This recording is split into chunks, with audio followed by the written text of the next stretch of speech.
There, welcome into a Tuesday edition of the show. So glad to have you, whether you're listening on your radio, streaming the show online at extrasports1300.com, or you've downloaded the Extra Sports 1300 app to do your listening. And that app, of course, is sponsored by Diversus Health, mental health and well-being for all. It will be a veritable cornucopia of sports topics over the course of the program. And I would love to get your thoughts at 719-247-1313. You can call or text it into that number, or you can find me on X at Gingerly Tweets. Speaking of Gingerly, let's talk about Tyrese Halliburton last night. I think it's easy to do what many are doing today and pointing the finger at Tyrese Halliburton and saying, oh, he shouldn't have played, and his ineffectiveness is why the Indiana Pacers lost last night and why they are now on the verge of, losing the NBA Finals. And it all goes back to the thing my pops used to say. Maybe your pop said it, maybe you say it. You hurt or you injured. Okay, you got to play hurt, especially this time of year. Guys got to play hurt. Tyrese Halliburton looked injured. He looked injured, and I think it would be unfair if he didn't come back in that game in the second half to criticize him for not playing.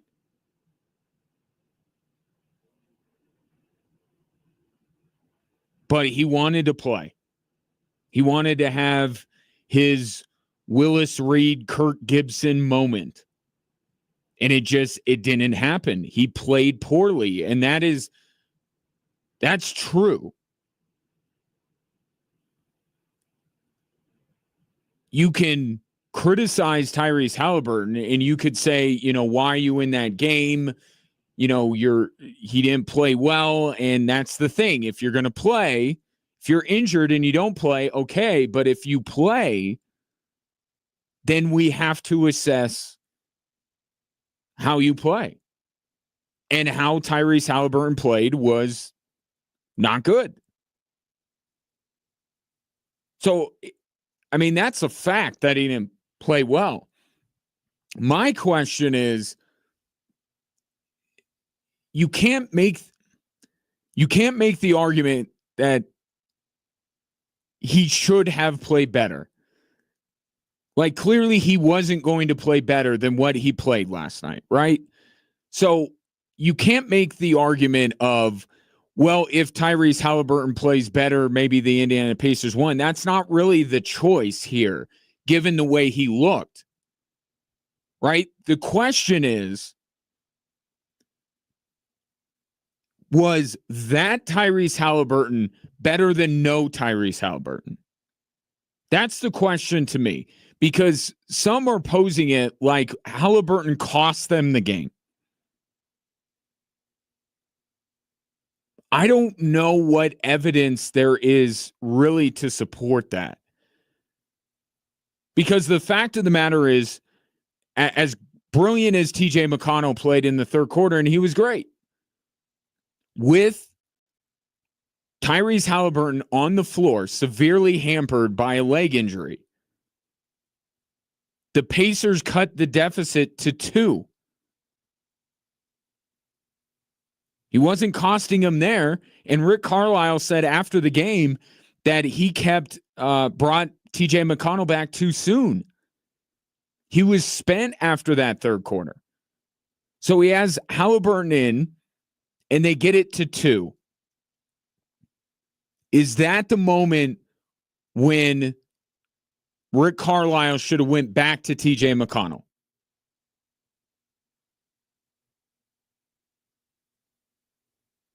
Some people are saying yes. That at that moment, with about 7 minutes left to go, you replace Tyrese Halliburton. You essentially flip the rotation. You make Tyrese Halliburton the backup point guard. Here comes the starter back in to close the game, TJ McConnell. I don't know if I would have. I don't know if that indecision cost the Indiana Pacers because it was Andrew Nebhart who committed that turnover. The Pacers get the deficit down to 2 with the Siakam three-pointer. Then a couple of offensive rebounds, which has been a thing in this series, Oklahoma City's ability to get rebounds and second chance opportunities, leads to a Jalen Williams 3. Is that sequence on Tyrese Halliburton? I would say no. Pacers come down the floor. Nebhart turns it over. Cason Wallace goes the other way and dunks it. There's all the momentum gone from Indiana. That was the swing that, to me, won the game for OKC. That 5-point swing. Pacers were chipping away. They were getting close. And then Williams 3 after 2 offensive rebounds, and then the steal and the dunk by Cason Wallace. The game was over there.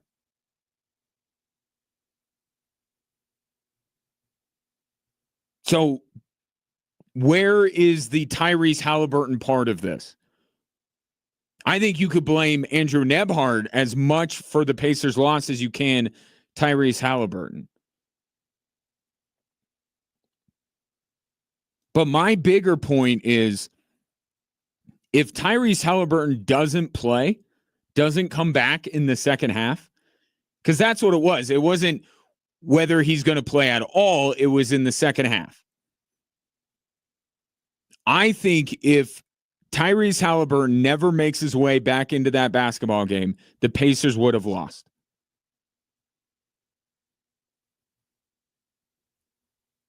So in some way, that version of Tyrese Halliburton was still better than no Tyrese Halliburton at all. And I think that was the calculation that Rick Carlisle had on his head, in his head.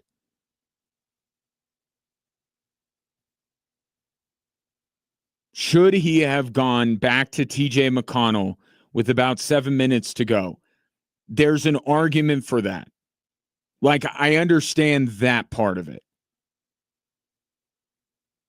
But the sequence in which the Indiana Pacers lost the game had very little to do with Tyrese Halliburton's injury. You could say that putting McConnell in would have given the Pacers a better lineup, but does it prevent them from turning the ball over and Cason Wallace going back the other way and dunking it? Does it prevent OKC from grabbing those 2 offensive rebounds leading to the Jalen Williams 3? Did injured Tyrese Halliburton cause Jalen Williams to put up 40 points last night? Did Tyrese Halliburton, was he responsible for every one of the 20-some-odd Indiana Pacers turnovers that turned into 32 Oklahoma City points? I think it's 2 different conversations. Right? Should Tyrese Halliburton have played in the second half because of health, because of his effectiveness on the court? Maybe not. But was that injury and Rick Carlisle's handling of it the reason why Indiana lost? I don't think it is. So really what the discussion is an alternate universe where with 7 minutes to go in the game, TJ McConnell comes back in. Okay, does Indiana win? And there's no guarantee of that.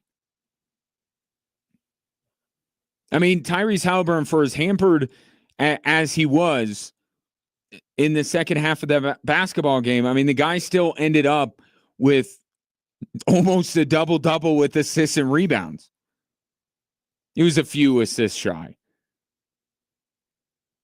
But I just have a problem, I think, with putting it all on that because it's easy. It's the thing that is the most significant aspect of last night's game. It's the biggest story. So therefore, it has to be the reason why last night happened. And I don't quite see the correlation. I don't think the connection is quite there.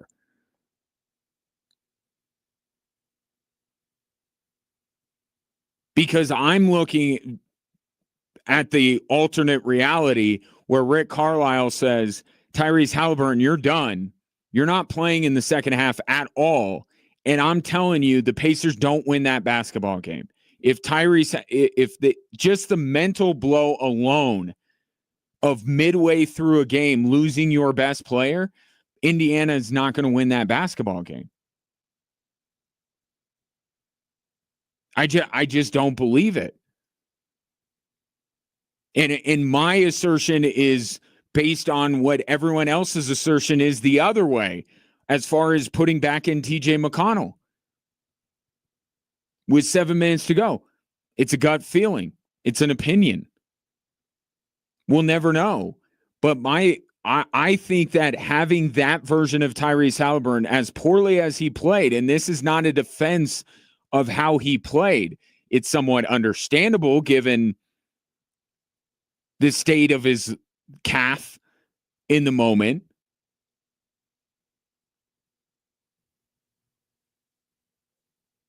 It's not a defense of the way he played, but it's saying, was that still better? Was it such a net negative? And people look at the plus minus, but there were a lot of Pacers with the plus minus. That was on the negative side. I just feel like there are so many other factors that went into that basketball game last night that ultimately won it for OKC. And Halliburton's ineffectiveness because of his injury was in the mix, but I'd probably put it down the list again, as opposed to him not playing at all, because that's the conversation. That's what I'm hearing on ESPN, is that Tyrese Halliburton should not have played. And I'm saying the Pacers don't win that game if he doesn't play in the second half. They're not going to win that game anyway.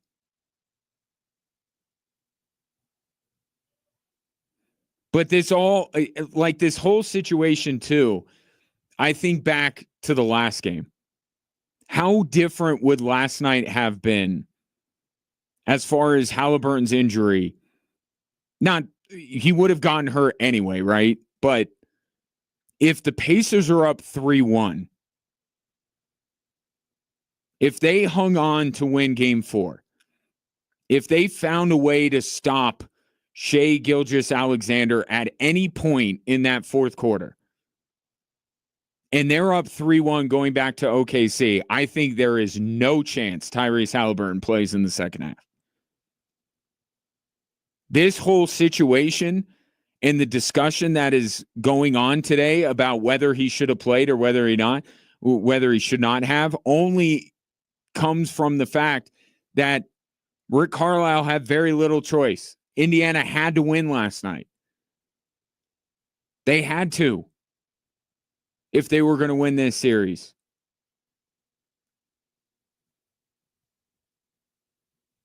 So it was a little bit of a desperate move on his part.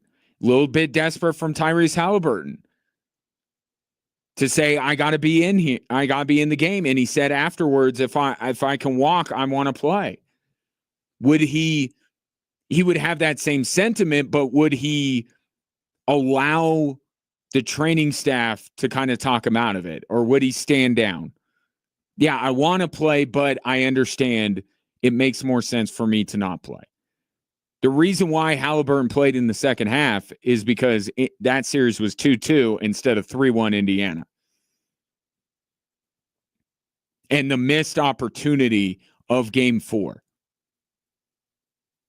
You can't foresee the future, but you knew that not winning that game on your home floor to take a commanding 3-1 lead was going to hurt Indiana at some point in some way. And now we saw it last night, that when they could have erred on the side of caution, they could have kept Halliburton out, and then we could have seen whether the Pacers would have done much better without him. I still assert they would not have. They would have lost that game either way.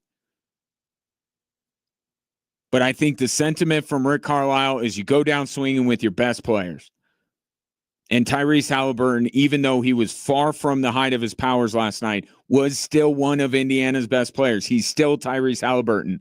if they could have had that a game in the last 30 seconds, I don't think Tyrese Halliburton needs more than one leg to be able to knock down a game winner, because maybe he would have been able to, even though he didn't hit a field goal the entire game. Last 10 seconds, last 5 seconds, last 1 second. I'm sure the thought process was, we only need one, and we got to have Halliburton on the floor for that one. And that opportunity never came around. So I'll take your thoughts. I just think it's not wrong to criticize the play of Tyrese Halliburton and say that that Halliburton, in order for the Pacers to win, had to be better than that. But that's, again, not really the argument, is it? He couldn't have been better than that. The argument is, really, would the Pacers have had a better shot last night without Tyrese Halliburton on the floor? And given the number of ways he impacts the game, and he even was able to do it, not to the degree that he normally does, but he did impact the game in other ways. I think that even a severely hampered Tyrese Halliburton makes sense to have out on the floor rather than no Tyrese Halliburton at all.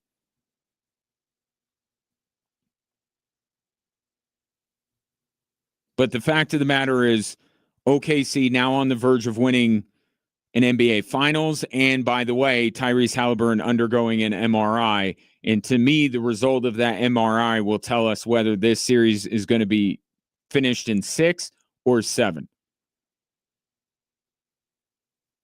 Because I'll stay consistent. If Halliburton's MRI comes back bad and he doesn't play game 6, the series, it's a wrap.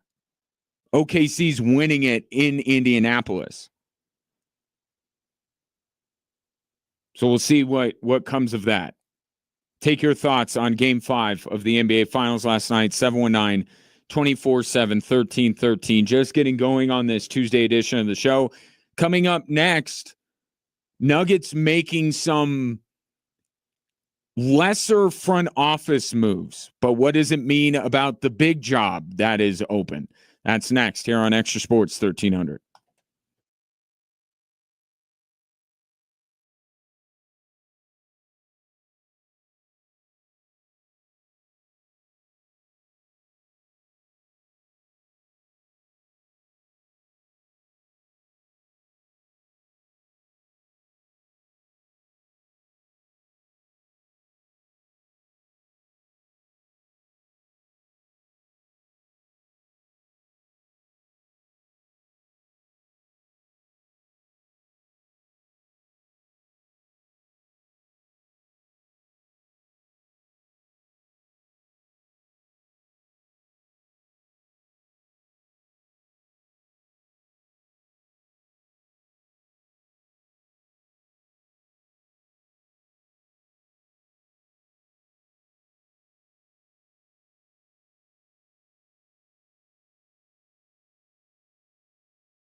The 45th U.S. Senior Open returning to the Broadmoor next week.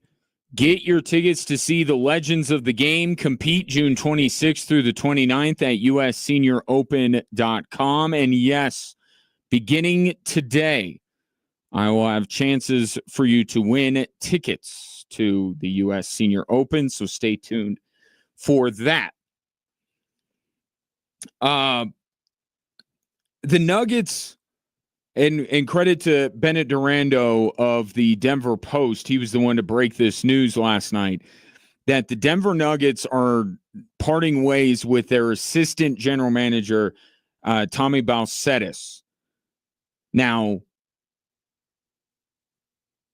the significance of this is one thing that we can all agree on is that he's not getting the full-time GM gig, right? Which he wasn't the interim GM.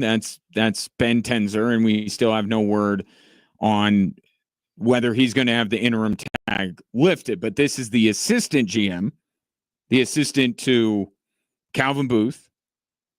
That's now, I guess, the assistant to Ben Tenzer that is now no longer going to be a part of the team. So what does that mean in the grand scheme of things for the Denver Nuggets GM position?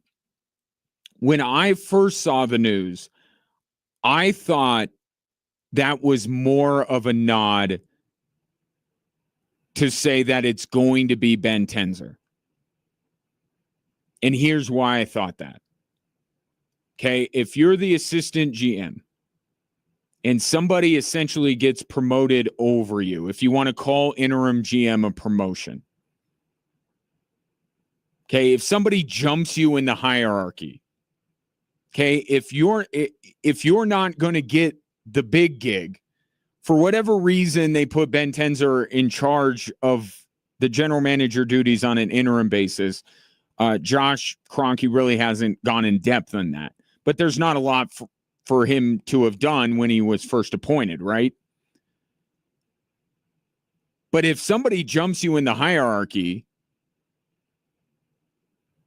and you're not going to ultimately get the gig that I'm sure Tommy Balcetis did want, I don't know that for a fact, but I would guess he put it when he was asked, he's like, yeah, I would like to be the GM of the Denver Nuggets.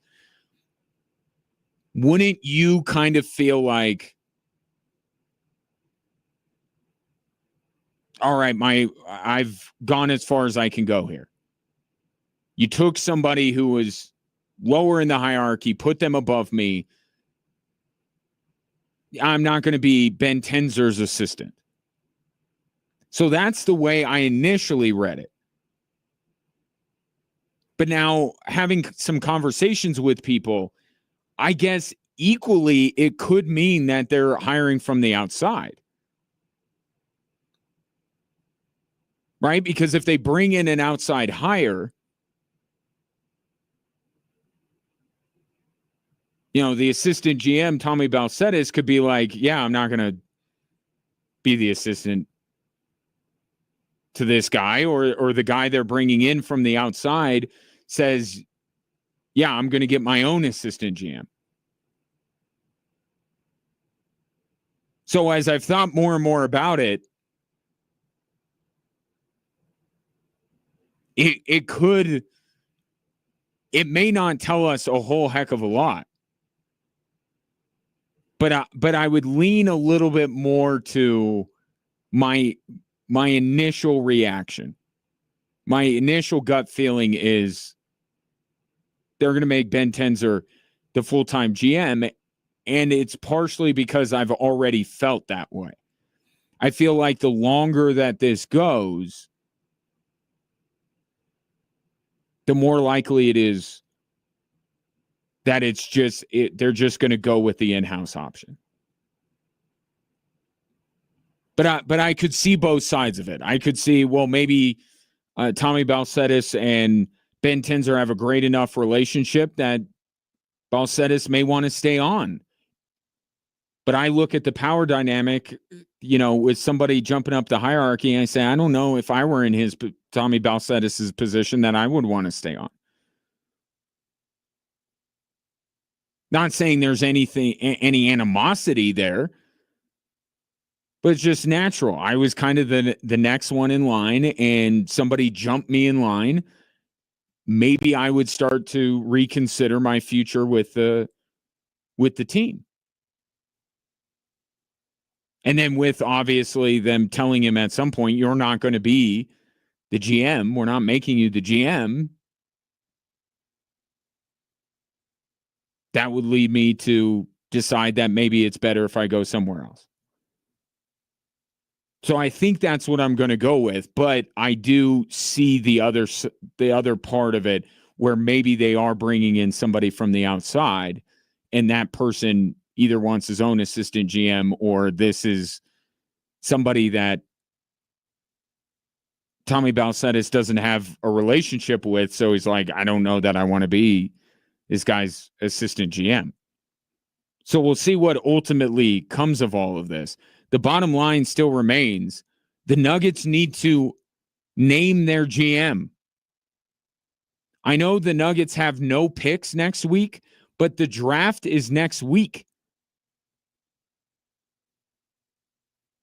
To not have somebody in that proverbial seat just in case, who knows what happens? Who's taking the call? Like, we just saw a trade today. The Indiana Pacers did something that the Nuggets did a few years ago, and that's make a trade while they're playing in the NBA Finals. Now it's kind of the opposite, whereas the Nuggets, when they made the move, well, they were playing in the Finals, it was to add draft capital.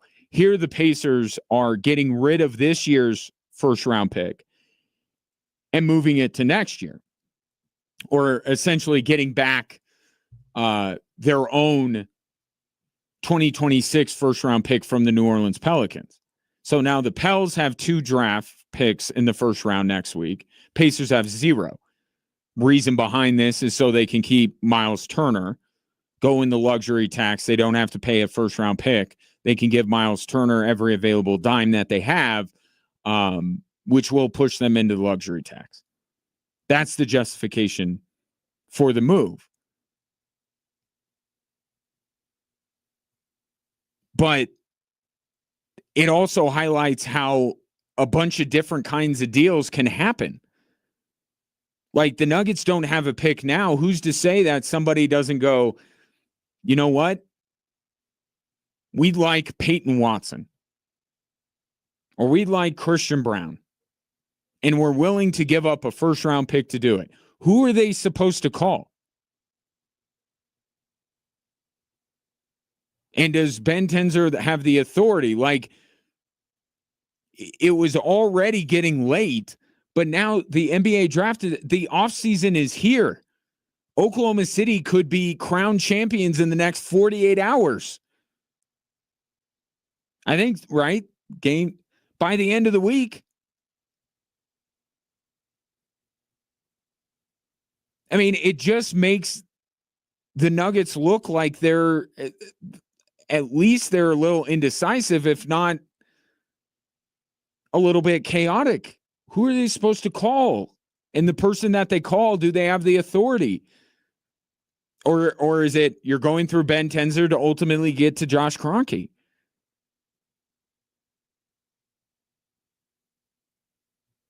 So this needs, and I think I said this late last week, it's got to be done here soon. What Tommy Balcetis not coming back means as far as who's going to be the GM is one thing. They need a general manager. You know, all these rumors are swirling right now about Kevin Durant.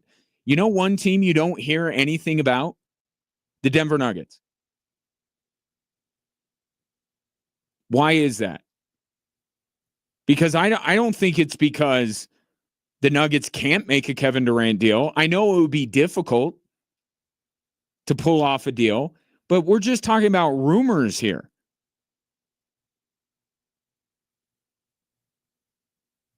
Like, there have been teams that have been rumored with less of a path to actually pull off a deal than the Nuggets would be in this situation with Kevin Durant.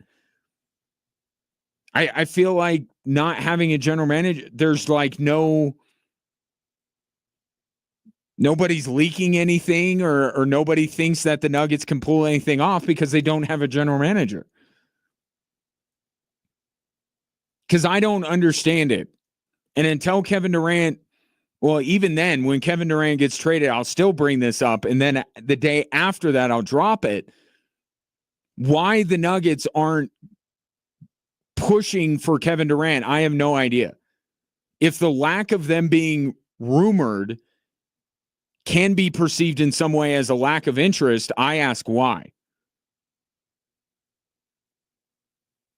I mean, I'm looking at the returns from the Miami Heat, and I'm like, are you kidding me? The Nuggets can't beat that?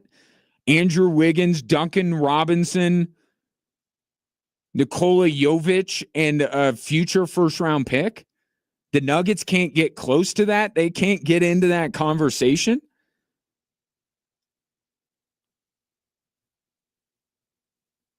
I understand there's not a lot of moves that the Nuggets can make. The Kevin Durant deal doesn't seem like one that is so far out of the realm of possibility.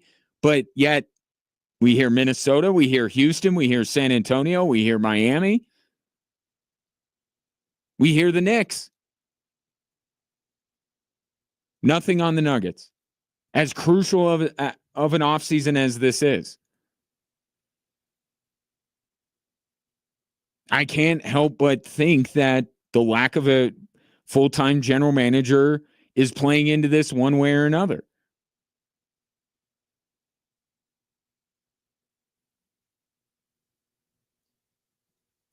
But they got to get somebody in the seat. I mean, the idea that they're going to go into the draft, again, I understand they have no picks.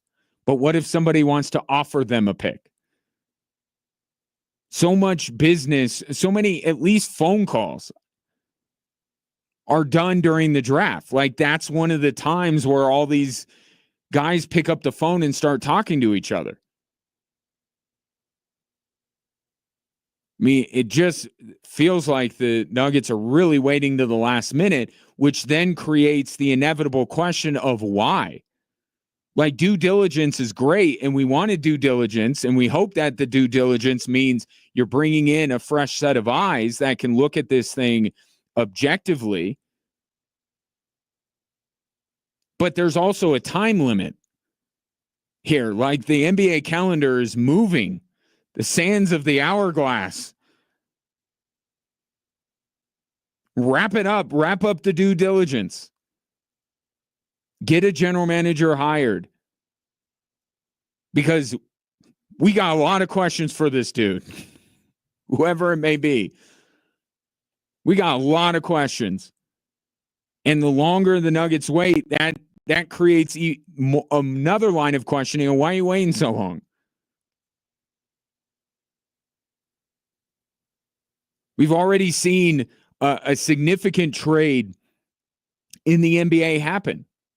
Not saying that the Nuggets would have been in on Desmond Bane or anything, but like, business is going. The train is leaving the station.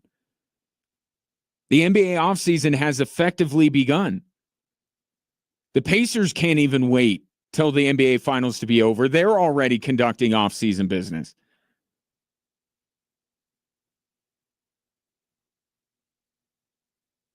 It's time.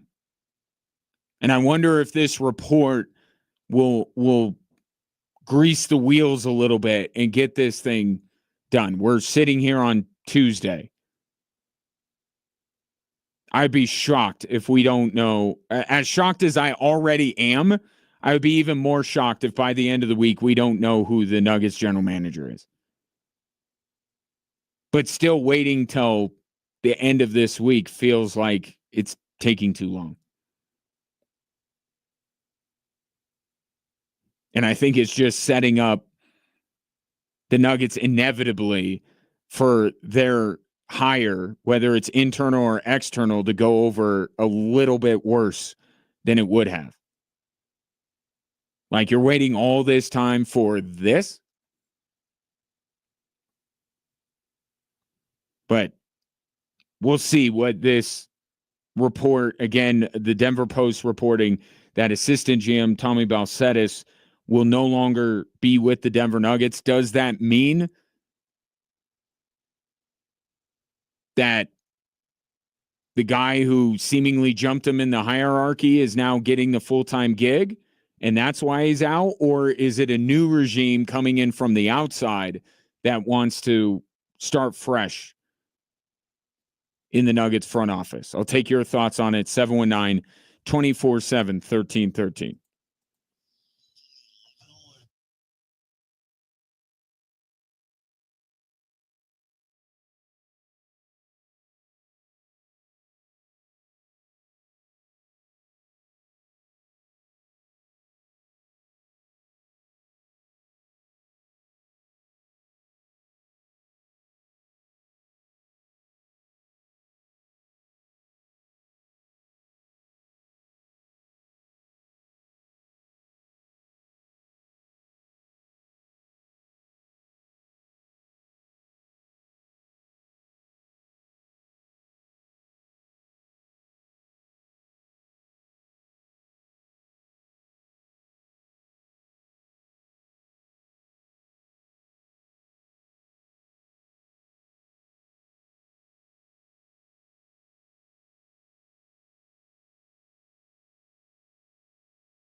City Golf COS is Colorado Springs' premier indoor golfing destination with 4 state-of-the-art simulators featuring just about any course on planet Earth you've dreamt of playing, and even some that aren't located on planet Earth. That's the fun of a golf simulator.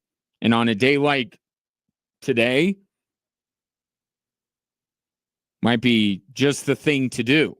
You could try out City Golf COS with our extra sweet deal of the week, an hour of play for just $25. That's half off the normal price. And you can, once you buy them, print them off immediately. Don't have to wait. Get yours at extrasports1300.com.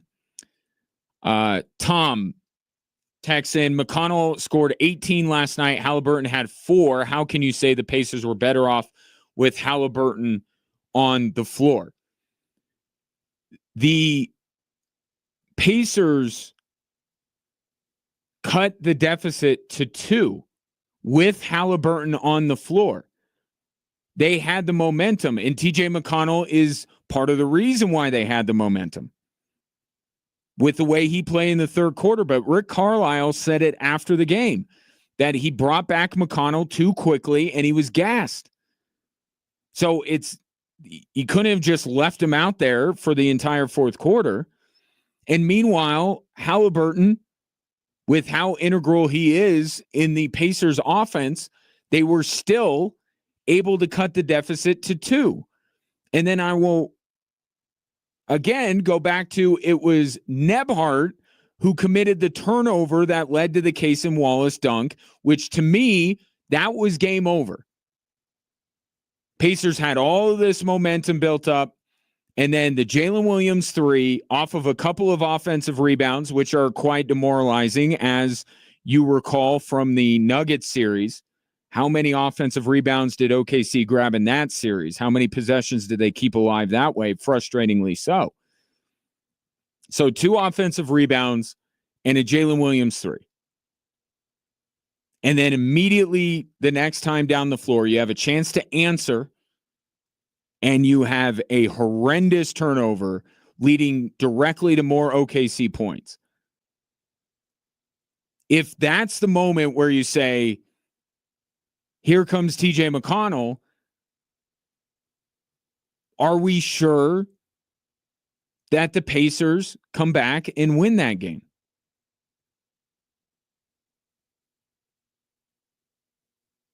TJ McConnell did his job, and that's a credit to him. But the Pacers weren't failing with Tyrese Halliburton on the floor for half of that fourth quarter. They continued to come back. They got the deficit down to 2. And the spot that Rick Carlisle was in was when Siakam hit that 3, was he supposed to say, all right, Halliburton, you're out? The Pacers had all the momentum.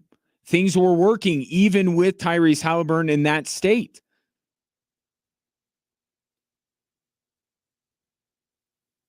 Now, I don't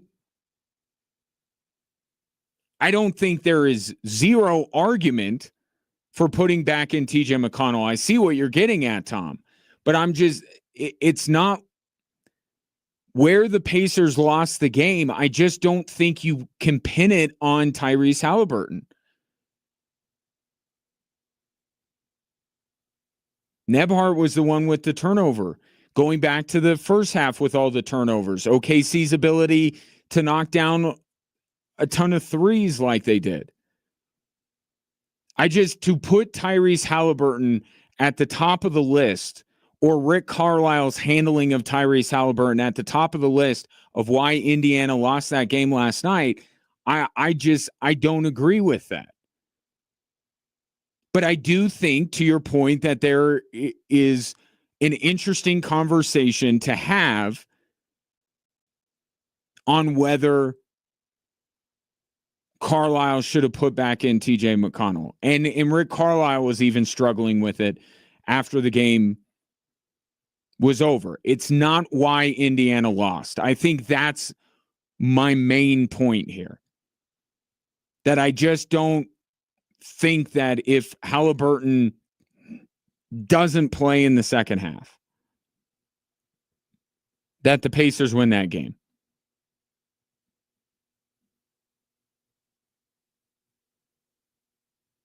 But that's one of those moments, right? And the Nuggets have, a different kind of that moment. But we know when the moment is every time with the Denver Nuggets. It's regarding Nikola Jokic, right? When do you pull him? When do you put him back in? Those are those kind of situations where if you wait too long, it could cost you. But if you do it too early, it could cost you. Like, that's what Michael Malone dealt with for years, and David Adelman just got a taste of. Is like, okay, when are we going to do this? When am I going to, and then when am I going to bring him back in? Now the deficit is 6. Okay, it's still okay. Jokic could get it back. Well, now it's 8. Now it's 10. Like, there are those moments within the game that I think coaches agonize over. And I think Carlisle agonized over it a little bit. Perhaps he erred on the side of Tyrese Halliburton. We're not here without him. He's our most important player. And if there is a moment where this game can be won, I want Halliburton on the floor.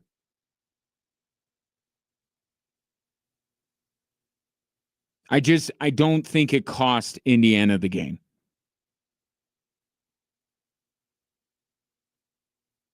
But it is a worthwhile question to ask whether they should have gone back to TJ McConnell earlier. I don't think it affects the outcome as much as people think it will. Because things were going pretty well for the Indiana Pacers right up until Nebhard turned the ball over. Or more accurately, the possession before, when OKC got multiple offensive rebounds and Jalen Williams hit 3.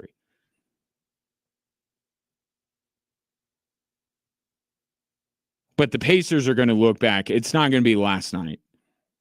I promise you, it's not going to be last night that they're going to look at and say, man, if we could have just, that's game 4. That's game 4 on your home floor. You got to lead. And I don't think that the Pacers necessarily blew it. I think it was Shai Gilgeous-Alexander being the MVP of the league. That was more the reason why OKC ended up pulling that game out. But if you're Indiana, you're looking at having a lead on your home floor in the fourth quarter with the chance to go up 3-1. That's going to be the game that the Pacers are going to look back on. Not last night. It's an interesting conversation, but it's not going to ultimately be the thing that the series swung. If you believe that it needed swinging, again, I just had a hard time this entire series buying in that the Pacers were going to ultimately triumph over the Oklahoma City Thunder. But I think in terms of most people's perception, the series swung to OKC maybe permanently in game 4. And I think that will be the one that they look at as the one that got away, not last night. 719-247-1313. Take your thoughts on last night's game. Of course, we have the best trophy in all of sport in the building tonight. Not in this building. No hockey can be played here. But it will be in the building in case the Florida Panthers close out this series, and a last-ditch attempt by the Edmonton Oilers to drag them back for a Game 7. That's next here on Extra Sports 1300.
Welcome in to the show. Glad to have you. Thanks for watching the show, which you can totally do on our social media platforms at XTRA Sports 1300.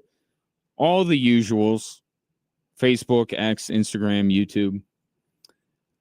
You can interact right there on our social media, or you could do it the traditional way of calling or texting in at 719-247-1313. Just speaking of, got off the phone with my guy B-Rad, and he was asking me, as many people have, about Friday.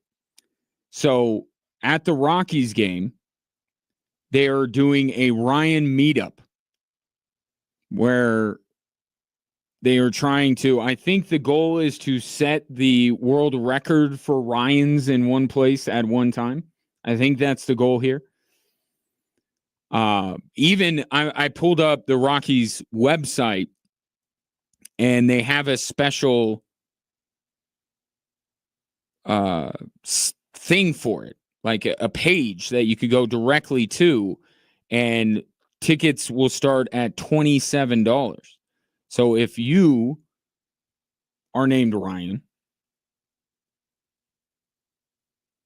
they are inviting you out there. I am not going to fall for it. I'm not going to fall for it. Dick Monfort is not going to get me to Coors Field that easily. That's kind of where I've landed on this. I know this is an elaborate ruse by the Rockies to get me up there. Not going to happen.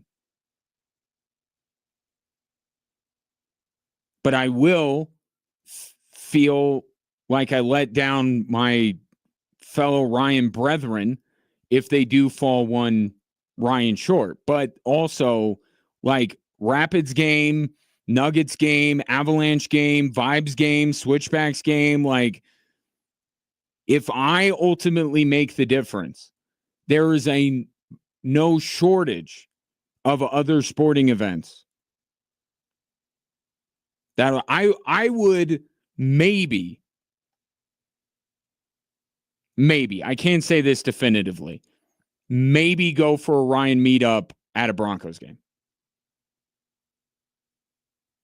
depending on the opponent.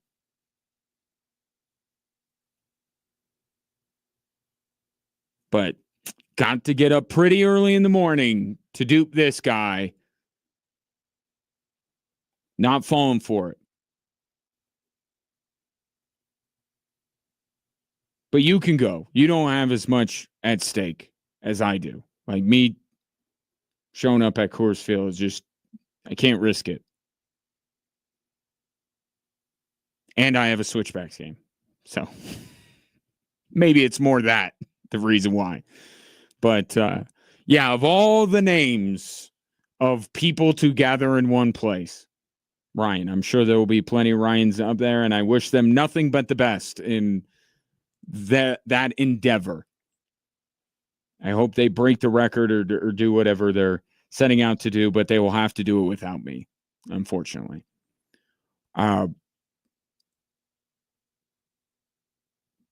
The Stanley Cup is in the building tonight, and I remember when I was at Ball Arena, and I was there early enough for the Stanley Cup to arrive. Unfortunately, the Avalanche were not able to win it that night. They had to go to Tampa and win it. But it just, I've seen this going around social media.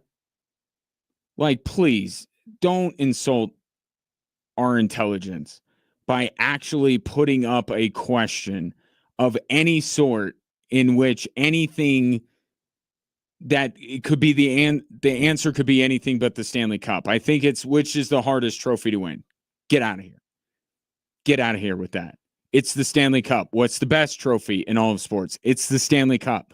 Like, don't be rude.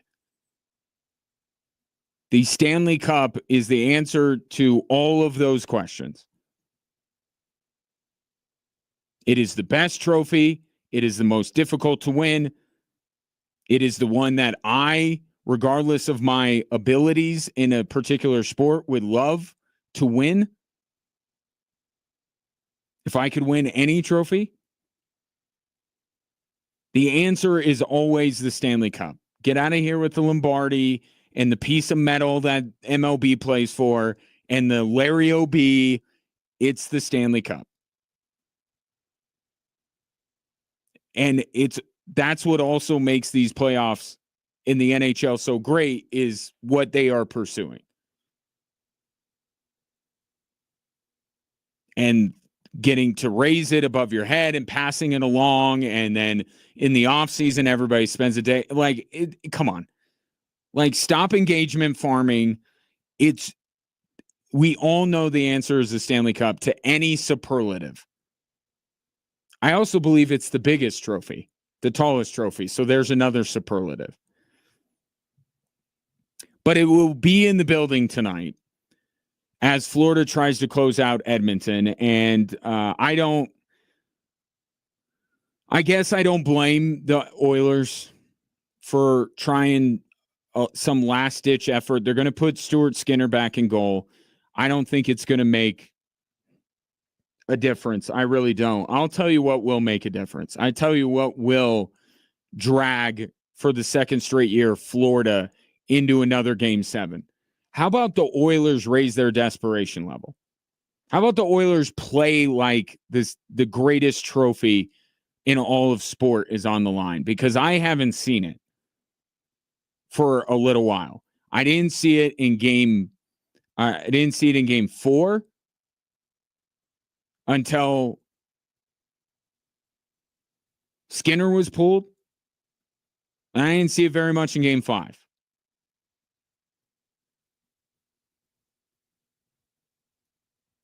That to me is going to make more of the difference tonight on whether Florida wins the Stanley Cup again or not. Is Edmonton going to meet the moment, raise their desperation level? They should be the more desperate team. They should have been the more desperate team in game 5, if we're being honest about it. I know it's difficult because you're playing at home and you feel comfortable. You feel like the universe is on your side, but you still gotta muster the effort level to be able to take care of business. Florida's not blinking going into any barn in the NHL. They're not going to be intimidated. I think last year proved that, given everything that was going against Florida, the weight of the dubious history that they were on the verge of, and they still got it done. This team's not going to flinch. You're going to have to beat them straight up. And I'm not saying Edmonton can't. I didn't think they could for a 7-game series. But as far as Edmonton is concerned, it's a 1-game series. It's tonight. And then if they're fortunate enough to win, then you take the same mentality that now Florida will have into game 7.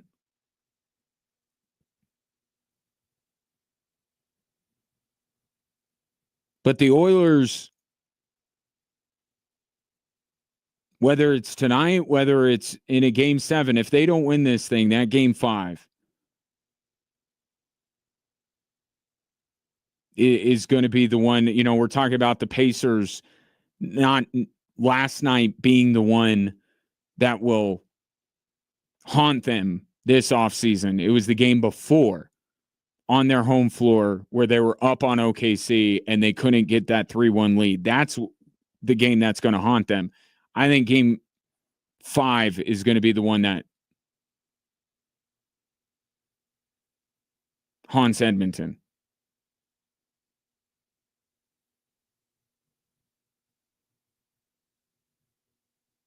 I don't know that going back to Stuart Skinner is going to make a huge difference. I don't know. Maybe he does stand on his head tonight. But I don't even think that Calvin Pickard was as to blame as people make him out to be after Game 5.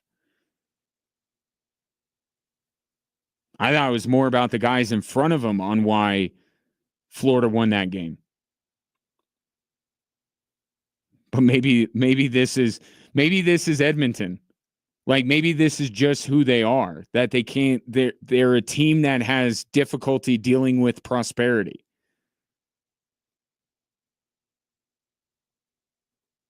Like maybe their backs have to be against the wall for them to play at their best. I don't think that's great. I mean, it's great that you can do it when your backs are against the wall, as they did repeatedly last year and what they may do tonight. It's great that they have that gear. But there's also something to be said for a championship team that doesn't need to have their backs against the wall. They don't need to actually be a desperate team to raise their desperation level, to play like a desperate hockey club. And that's something that Florida has. And why Florida is just as built for the NHL playoffs, the Stanley Cup playoff, as any team. But maybe this situation will bring out the best. I hope we get a Game 7. I really do. Who wins Game 7? I don't. Whatever. But I do want a Game 7. I want a Game 7 in the NBA Finals too. But maybe this will bring out the best. I just don't see how going back to Stuart Skinner, we're going to reconvene tomorrow afternoon and say that was the reason. Maybe it will be. I don't put past Edmonton winning tonight. I just don't think their goaltender is going to be the reason why. 719-24-7, 13-13. Take your predictions for tonight. And then I guess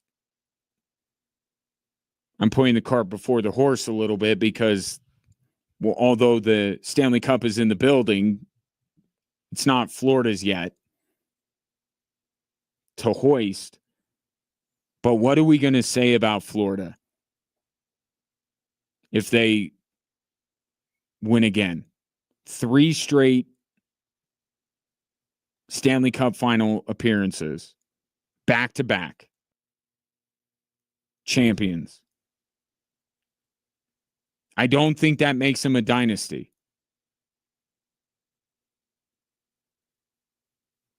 Talked about with, Golden State and with Kansas City. I think the number is 3. I think you got to get to 3, and then we kind of see how long, like 3 and 5 years, 3 and 4 years, a three-peat certainly, I think, makes you a dynasty, but I don't think Florida would be a dynasty if they won tonight, or even if they win Game 7. But man, they are the standard.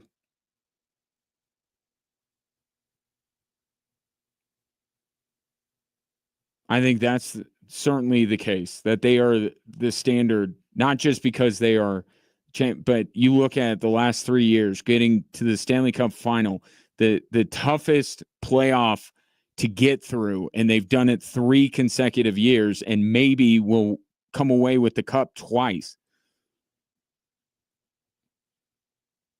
We'll have that conversation either tomorrow or potentially after a Game 7. One other thing about, Edmonton jumping back and forth, and I think we've seen this with the Avalanche as well. There was a lot of thought out there, and I think the Avalanche were in that thought process for years, right? Where they said, we're going to invest in everything else but a goaltender. Right? And if we invest in everything in front of our goaltender, we could spend less on our goaltender and get the same result. And I think it was a reaction, not just from the Avalanche, but a lot of teams to, the contracts that like a Carey Price got. Or, perfect example, Sergei Bobrovsky. Look how much Florida has paid him over the years. And I think it was a reaction to that. Like, can we do this in a different way? And it's also out of some necessity because there weren't that many great goaltenders. Like New York got themselves one in Igor Shesterkin and they paid him. And everyone's like, okay, but that's not for everybody. The question of how many high-level goaltenders there are in the NHL, I think, is a worthwhile conversation. But talking about Florida potentially being the standard, even if they lose this series, they still played for Lord Stanley's Cup 3 consecutive years. No team over that span has had more success, obviously, than Florida. And we always look for blueprints. What do we take from teams like that? Well, one is if you got a goaltender you love, pay him. Hang on to him. And I think the Avalanche have perhaps learned that. We'll see. I mean, we're still early with Mackenzie Blackwood. But like these short-term, even with Alexander Georgiev, they never committed to him in the long term. Right? It was a couple, we'll give you a couple extra years. It's not a huge commitment that they ever had in Alexander Georgiev. And they don't have Mackenzie Blackwood on a massive commitment, but I understand that he hasn't quite shown that he deserves a massive commitment. But he's on track. I mean, think back to that Dallas series, and there were nights that Mackenzie Blackwood was better than Jake Ottinger. Like if Mackenzie Blackwood, I guess Mackenzie Blackwood was a player that was a goaltender that kind of rose above, the conversation of, the guys in front of him are really good, right? That's how it started, was because Alexander Georgiev was so bad. The conversation was, if you just get competent goaltending behind this Avalanche team, you would have something. And what the Avalanche got with Mackenzie Blackwood was more than that, I thought. And we'll see if he sustains it for an entire season with the Avs and what that season brings for Colorado. But I wonder now if we've had that moment has passed where it's like we're not going to commit to goaltenders, right? And we've kind of seen it a little bit in the NFL with running backs. There was that moment where it's like nobody invests in running backs. Nobody invests in them. And then we've had a couple of years of Saquon and Josh Jacobs, and it's like, well, they're outliers. Maybe. But just a couple, 3 years ago, it was no running back is worth the money. Maybe Christian McCaffrey. And now you've seen teams pay for some running backs, and it does them a lot of good. I wonder if we're having the same thing with the NFL, where it was a moment where teams were looking for a different place, a way to reallocate their funds to say, we're spending so much on quarterbacks or pass rushers. We got to cut somewhere. Let's go to the running back room for reasons A, B, and C. I wonder if we're seeing the start of the pendulum swinging the other way. And same with the NHL and goaltenders, because you have a matchup now with everything else. And there are a lot of reasons why Florida's really good. And look, Edmonton's been able to overcome a lot of their goaltending issues the last couple of years, having the best player on planet Earth and somebody not that far behind as your second best player helps. But you have a team in Florida that's been to 3 straight Stanley Cups, in part because they invested in a goaltender they trust. It wasn't always that way for Florida, right? I'll grant you. Remember Spencer Knight? Like, they wavered a little bit.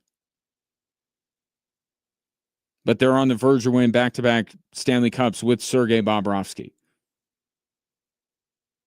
Demand in the market is a different conversation, but also an extension of this conversation. Are there enough goaltenders worth investing a significant amount in? But just the mindset of, we're not going to spend on goaltender, we're going to spend on everything else. I don't know. With Florida's success, maybe some teams are going to start to rethink that.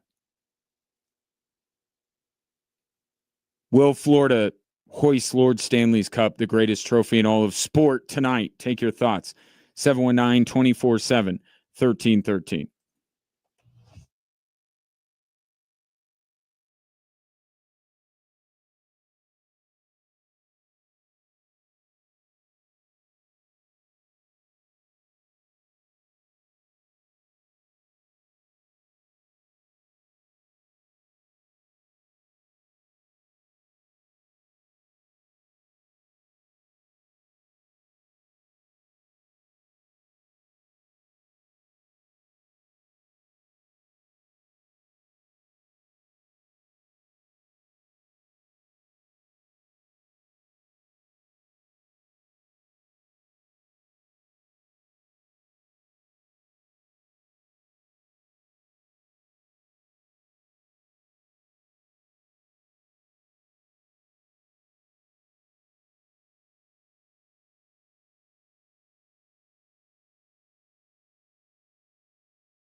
We are waiting on Kevin Durant, where the Suns are willing to trade him, where Kevin Durant is willing to go. More reporting on that over the last 24 hours. So the way that you kind of separate these teams that are in the mix, it's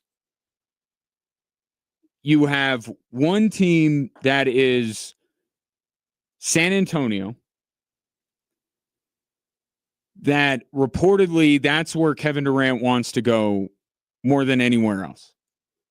And with De'Aaron Fox and Victor Wembanyama especially in place, why wouldn't Kevin Durant want to go to San Antonio?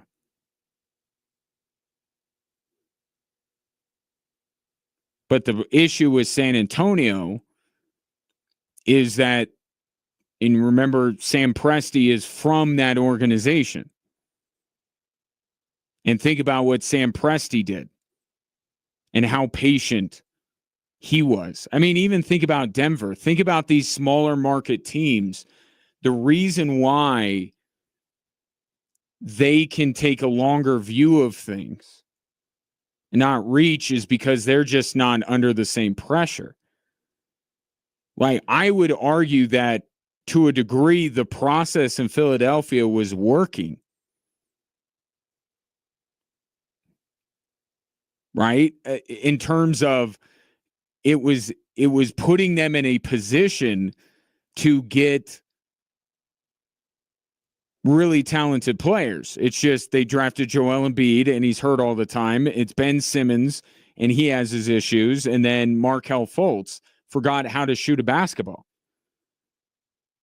But part of the reason why they gave up on it when they did was because the pressure is just too high in a city like Philadelphia.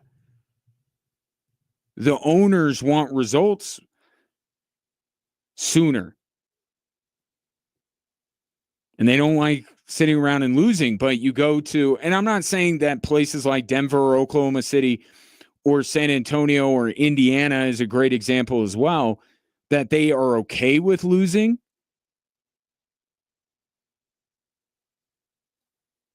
But there's also a patience there because the media is not constantly hounding them, because the national spotlight is not on them for how terrible they might be. So they can afford to be a little bit more patient. And San Antonio, the reporting is they're not willing to give up the number 2 pick in this draft or give up Rookie of the Year, Stephon Castle, because they look at Kevin Durant, and it's not that they don't want Kevin Durant, but they're saying, like, this guy, are we a championship team next year with Kevin Durant? In the Western Conference, that's a big ask. Can you be a Houston, which is the fast rising team that maybe gets a really good seed? You could be that. But we saw what happened to Houston. Right? The first playoff series they were in, we're all like, they're done. Nope, they're not getting past that round. Right? And you got to deal with Denver, and you got to now deal with OKC and Minnesota and even Golden State, like the Rockets did. So San Antonio's looking at, like, yeah, Kevin Durant gives us a star, and we could jump up. We could be one of the most relevant teams in all the NBA. We could get a great seed, but we still have our best player, our franchise player, hasn't been through the playoffs yet. So there's going to be some growing pains, and Wemby's probably not going to win a title on his first try. And then the next year, what? Kevin Durant's a year older. And we gave up all these assets. So it's not that San Antonio's saying Kevin Durant's not good. It's that San Antonio's saying, well, I don't think we can win a title this year with him because we got to have our young players mature a little bit more. and getting into the playoffs and going deep in the postseason could help them do that. But ultimately, you come out on the other side and you say, well, now we can't use Kevin Durant anymore, and we're not as deep as we could have been. And OKC and Indiana are great examples. Right? The most grizzled veteran OKC has is Alex Caruso. So San Antonio's got to be looking at that and saying, like, Kevin Durant would be great, but if we could get an Alex Caruso with Castle and with, Ace Bailey probably being the second overall pick and Wemby and De'Aaron Fox, like, that gives us a chance to remain a deep team and still have, that veteran presence that can help guide us through the postseason.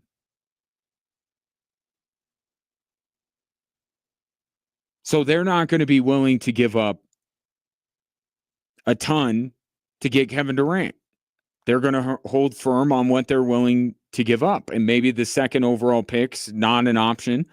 Maybe Castle or Jeremy Sohan, not an option. But that's where Kevin Durant wants to go. Then you have Houston, which I think is just Kevin Durant would take it because he likes the state of Texas. But I think Houston is more where Phoenix wants to send him because they want to get their draft picks back and the insurance that it provides. We're going to be bad without Kevin Durant. We want our own pick. And that's what they're saying with San Antonio. We want your second overall pick now, because if we give you Kevin Durant, your pick's not going to be very good in the future. But since Houston has all of Phoenix's draft capital, they get all that back. So I think Houston is where we're one of the places that Phoenix would like to send Kevin Durant. And Kevin Durant would be amenable to go there. It's just a matter of whether Houston's willing to give up what it takes. And then you have Minnesota, which I think has the best probably offer on the table because they are a team that's ready to win a title. They're hungry to win a title. Houston just got here. San Antonio hasn't even arrived yet. Minnesota, the pressure's ratcheting up. Back-to-back Western Conference Finals appearances, they need to break through. So Tim Connolly is offering Phoenix more than the Texas teams. But Kevin Durant doesn't want to go to Minnesota, either because of weather or because of state taxes. And then you have Miami, and all I can say about Miami is just that Miami's always going to be in these conversations. Always. Right? They were at the forefront. Nobody saw Milwaukee coming. It was Damian Lillard's going to go to the Miami Heat. The Miami Heat are rumored with every star, but really look what they have to give up. You want Duncan Robinson? You want to start your franchise over with Nikola Jovic and Duncan Robinson and Andrew Wiggins? So people just put Miami in there. And I'm not saying Miami's not trying to get Kevin Durant, but let's separate it a little bit and recognize that Miami, they're just in it because we always put Miami in these conversations. But no Nuggets, not even on the betting odds, like nothing, crickets. I heard Rick Bucher last night saying that regardless of how they pull it off and making the money work, he actually said that Denver would be his ideal Kevin Durant landing spot, which was music to my ears because he's saying the same things I've been saying. Yeah, I try to move Michael Porter, but if you gave me the choice of Jamal Murray or Kevin Durant,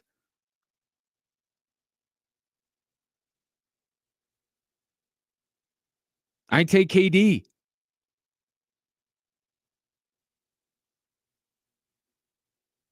So, unfortunately, I think Rick Bucher was just giving his opinion rather than, saying watch out for Denver. But I heard that and I was like, yeah, Rick Bucher, one of the good ones.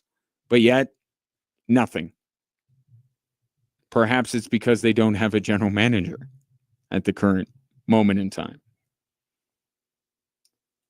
On the Durant topic from Tom, no shot I'm giving you the number 2 pick for Durant. I'll give you a second-round pick and a rack of balls. Oh, come on. KD's got it. The thing with San Antonio is not that Kevin Durant is washed or they really don't want him. But they're looking at, and Shams Charania even said as much today, they may be saving up their assets to grab a superstar that fits their timeline a little bit better. Because if they go all out and they get Kevin Durant, again, do they end up a top 3 seed? Perhaps. Are you going to take them to go deep in the playoffs? Absolutely not. Because they're still young. And then the next year, are you going to buy into them then? Maybe by the third year you will. Guess what? Kevin Durant's now on the cusp of 40.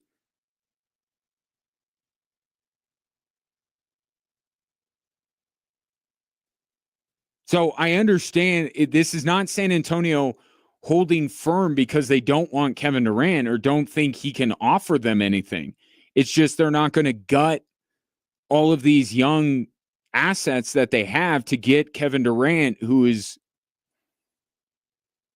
maybe not going to be what he is now by the time that the Spurs are truly ready to win a title.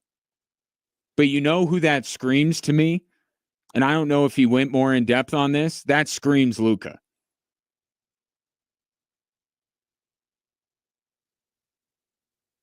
Once we get past, okay, for sure, Giannis isn't going anywhere, which may not be resolved this offseason. We're going to talk about Giannis going into the next season, into the trade deadline, and into next summer. Once Kevin Durant gets moved, I'm telling you, Luka's going to be the next one. People are going to start talking about Luka and whether he wants to stay in LA long term, the number of teams that will be maneuvering to get Luka. That's going to happen. You will get teams that, and you're already getting it with San Antonio, I think, where they're saying, we're not going to give up everything for Kevin Durant, but maybe there is a star down the line that we would be. And I've talked about it as far as the Denver Nuggets go. You don't pay Christian Brown. You let Michael Porter's contract expire, and you would be able to afford Luka. Now, the issue is, are you going to have enough assets to trade for him? Because the Lakers, it would be malpractice, even if Luka decided, I don't want to stay in LA anymore. It would be malpractice to let this thing actually go to free agency and Luka walk away for nothing. Because what is Rob Pelinka? Or who is Rob Pelinka? Nico Harrison? No.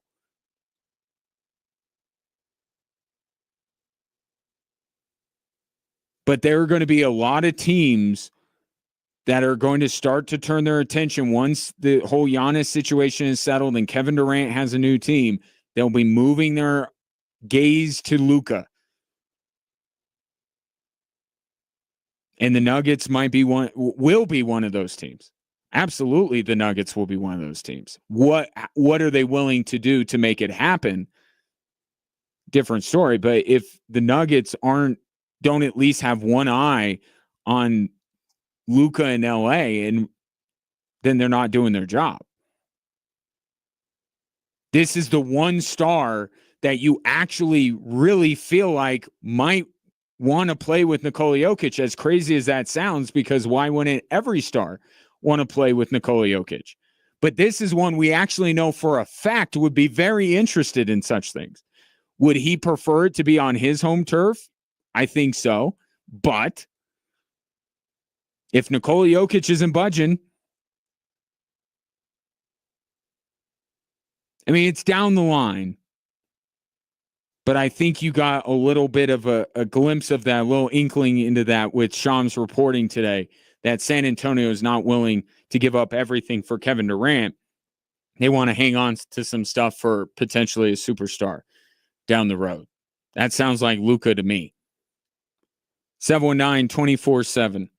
1313. Coming up next, your chance to win a pair of tickets to the U.S. Senior Open next week at the Broadmoor.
Next week, some of golf's legends will be converging on the Broadmoor for the 45th U.S. Senior Open. The tournament runs June 26th through the 29th. And I have a pair of tickets to go out for round one, getting it all started. Round one tickets a pair for the U.S. Senior Open. If you would like to be there, a week from Thursday, be the 13th texter to text golf and your name to 719-247-1313. That's golf and your name to 719-247-1313. The 13th texter will get a pair of tickets to round one of the U.S. Senior Open next week. And I may see you there. Be doing the show out there Thursday and Friday of next week. Speaking of the text line, here's a couple of texts coming in off the Kevin Durant conversation. Jason says Jamal's chemistry with the city and squad is worth more than Durant at this stage. Is it?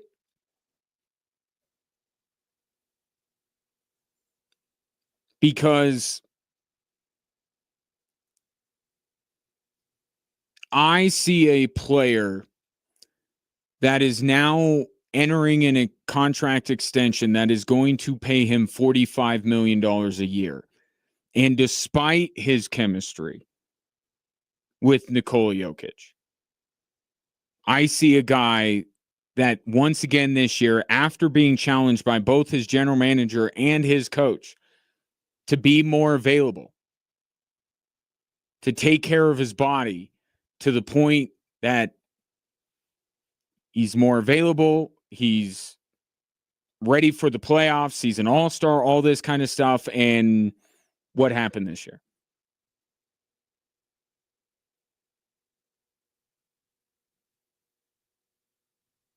And Jamal Murray is not the shooter that Kevin Durant is. And that's what Nikola Jokic needs more than anything surrounding him, are more shooters. Kevin Durant will knock down some of the shots that the Nuggets missed in that OKC series.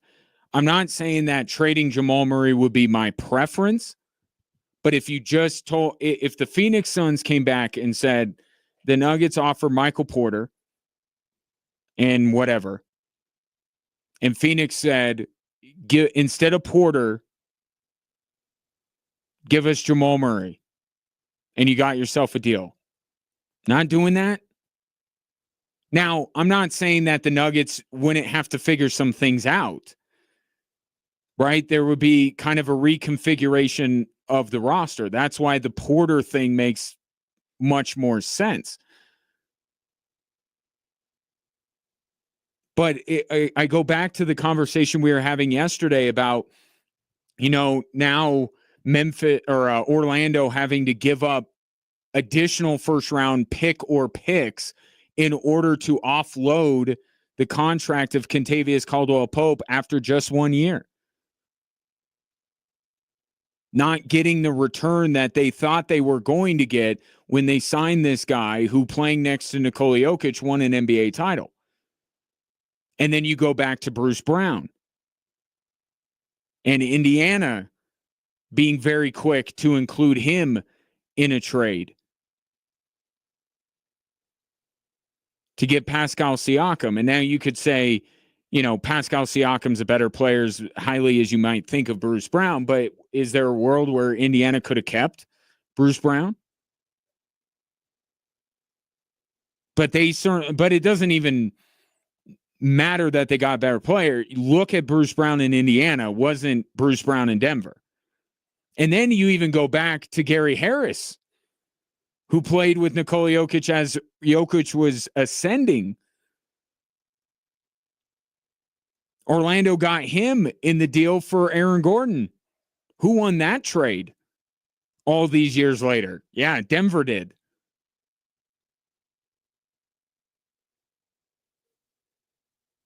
And Russell Westbrook's going to go out and he's probably going to make more money with somebody else than he is going to make with the Denver Nuggets, but is he going to be as productive?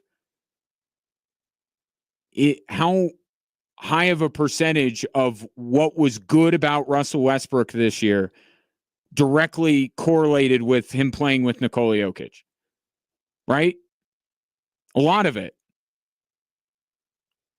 So the Nuggets have fallen victim to this as well. They, I think, have overrated some of their players. And I'm not saying to trade Jamal Murray for nothing.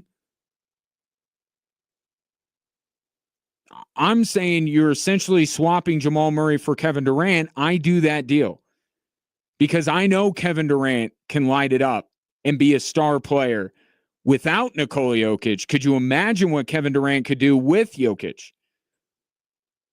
Wouldn't it be my preference to move Jamal Murray for Kevin Durant, but I would consider it if I can't make a trade package surrounding Michael Porter attractive enough to Phoenix, but I could with Jamal Murray to get that deal done. I do it.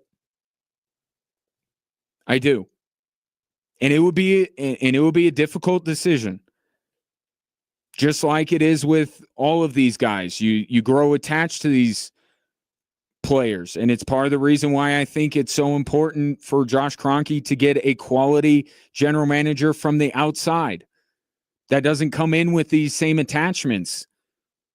Because I think sometimes, especially when it's a member of a team, I've seen it with Von Miller. Von Miller's a great example. Von Miller isn't close to the player he was when he was in Denver, but yet Broncos fans are pining for him to come back because of nostalgia.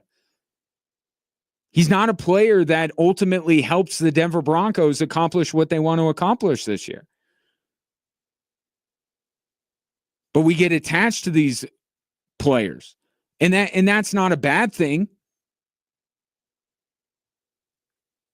But sometimes difficult decisions need to be made without emotion.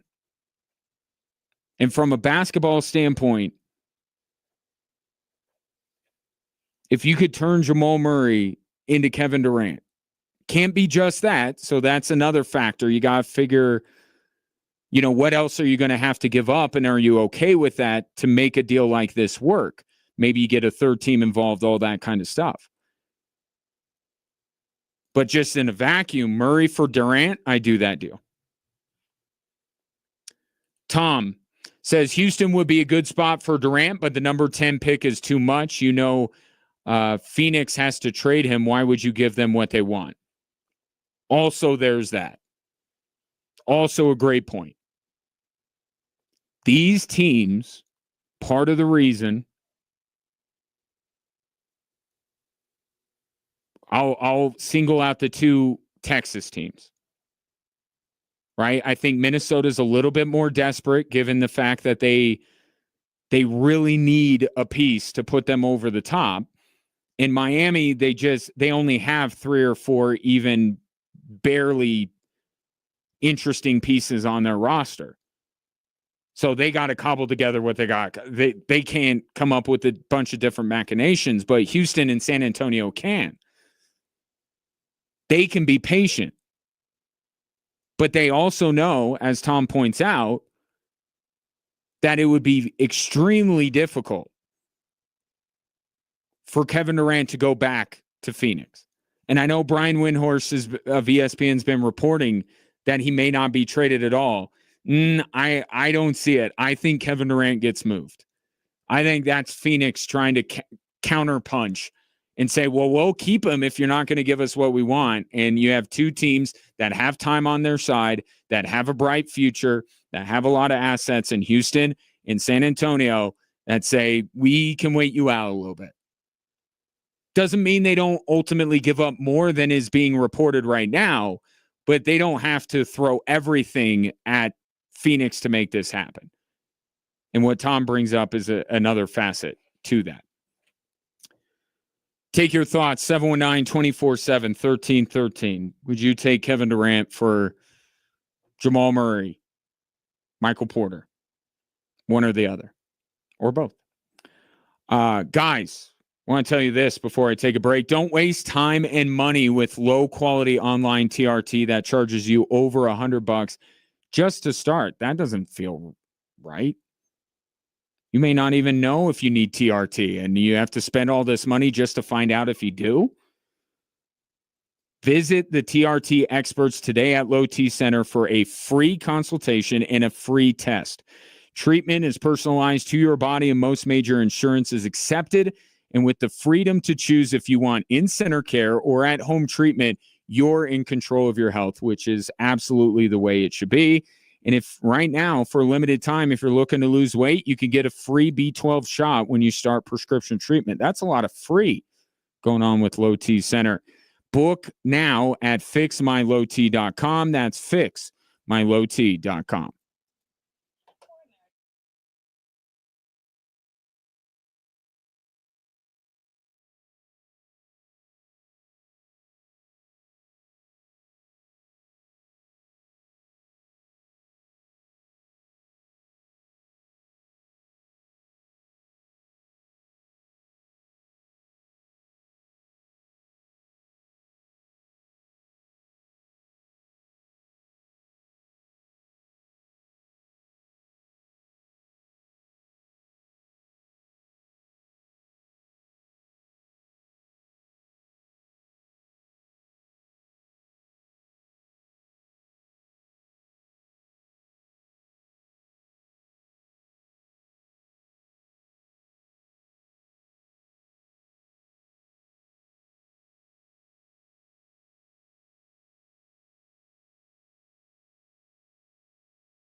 Hello there. Welcome in Drive Time Sports on this. Isn't it just lovely outside? I mean, just gorgeous. I actually kind of prefer this weather. I mean, I'm not a fan of like streets flooding and things like that, but gray skies, some drizzle, I'm okay with that. Hail, flooding, no. I mean, nobody's on board with that kind of stuff, but glad to have you. Whether you're listening on your radio, streaming the show online at extrasports1300.com, or you've downloaded the Extra Sports 1300 app to do your listening. If you would like to do more than listen and be an active participant in the day's proceedings, you are welcome to do so. 719-247-1313 is the text and phone line. You can reach out to me on X at Gingerly Tweets. Speaking of being an active participant, you can be an active participant and win things like Dave did. Pair of tickets to round 1 of the U.S. Senior Open a week from Thursday at the Broadmoor. And as the week progresses, tomorrow I'll give away tickets to Friday. And then I'll give away tickets to Saturday. You see the pattern here, the trajectory.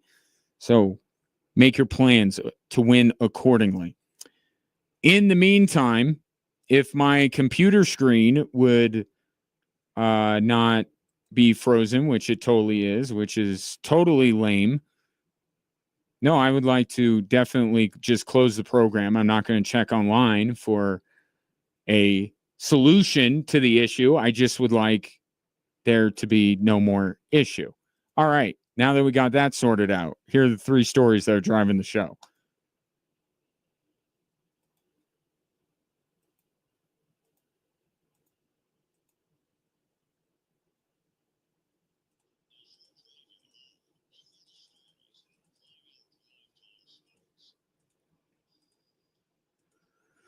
All right, we start with something my pops used to say. Are you hurt or are you injured? Here's story number 1. A lifetime opportunity, and not many guys are going to sit, even if they're a little banged up. If you're injured, that's a different story, but we'll evaluate everything with Tyrese and, see how he wakes up tomorrow.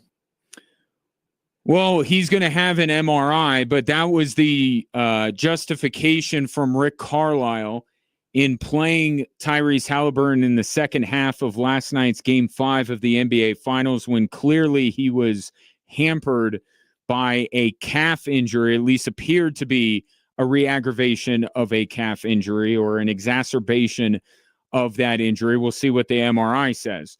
They believe it's a strained calf, and the severity not yet known.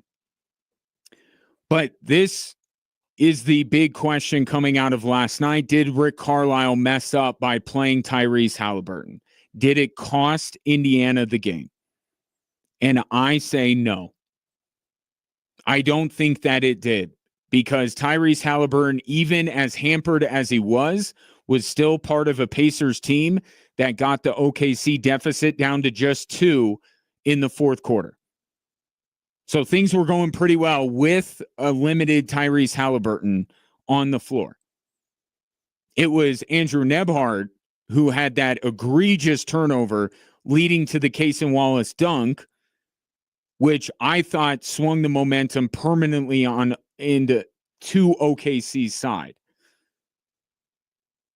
Tyrese Halliburton was not accountable for every single turnover, all of the 23 that Indiana had that OKC turned into 32 points. So if you're telling me that Tyrese Halliburton playing in that state was the reason why Indiana lost, I don't agree with you, because we can all sit here and say that Tyrese Halliburton, in order for the Pacers to win, needed to be better, right? We can all agree on that. How likely was that, given the state he was in that second half? Yeah, it would have been great if he would have played better. But the question is, would they have been better off without Tyrese Halliburton? Was he that much of a hindrance that they didn't win the game? And I think that if Rick Carlisle decides that Tyrese Halliburton, you're not coming back in this game in the second half, the Pacers still lose. I think the calculation that he made was, I'm supposed to have this super deep team. And yes, you can say that means they could afford to live without Tyrese Halliburton. In that state, I would say that there are limits to that. Tyrese Halliburton is still your best player, still your most important player, still your leader, still your best facilitator on the offensive end. He affects the game in more ways than just scoring, which has been a common theme throughout this series. Everybody wants Tyrese Halliburton to score the basketball more. I'm looking at the rebounds and the assists as well in evaluating Halliburton's value to the Indiana Pacers. The calculation that Rick Carlisle took was, man, if we can just hang in there, and he had every piece of evidence to say that they were doing just fine because they had cut the deficit down to 2. Maybe there was some indecision, but he's like, things are working well. And if I need a big bucket, even if Tyrese Halliburton is over to this point, I still trust him with the ball in his hands. I don't think that Rick Carlisle's thought process was wrong. But like so many of these split-second decisions, especially when you're going up against OKC, that can shift things in a heartbeat. By the time he had any chance to maybe go, well, on second thought, OKC had swung the momentum back their way and it was a wrap. So I understand the conversation of whether when the lead got down to 2, was TJ McConnell rested enough to bring him back in the game? Because Rick Carlisle said that McConnell was gassed. Would he have been okay to come back in the game, and would that have led the Pacers to a win? Again, Andrew Nebhart was the one with the costliest turnover of the game. That wasn't on Halliburton. Yes, in order for the Pacers to win, Halliburton had to be better, but I don't think no Halliburton would have been guaranteeing success either. It's one of those things. I don't think that Rick Carlisle messed up as much as other people want to say he is, and I certainly don't think Tyrese Halliburton in his state was the primary reason why the Indiana Pacers lost. But now they face elimination, and they may be facing elimination without Tyrese Halliburton pending the results of this MRI he's getting today. To the other championship series for story number 2.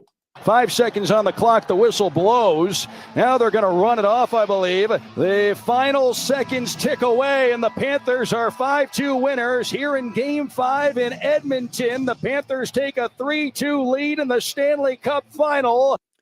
WQAM serving with the previously on the Stanley Cup Final. Tonight, the Florida Panthers with the chance to claim back-to-back Stanley Cups.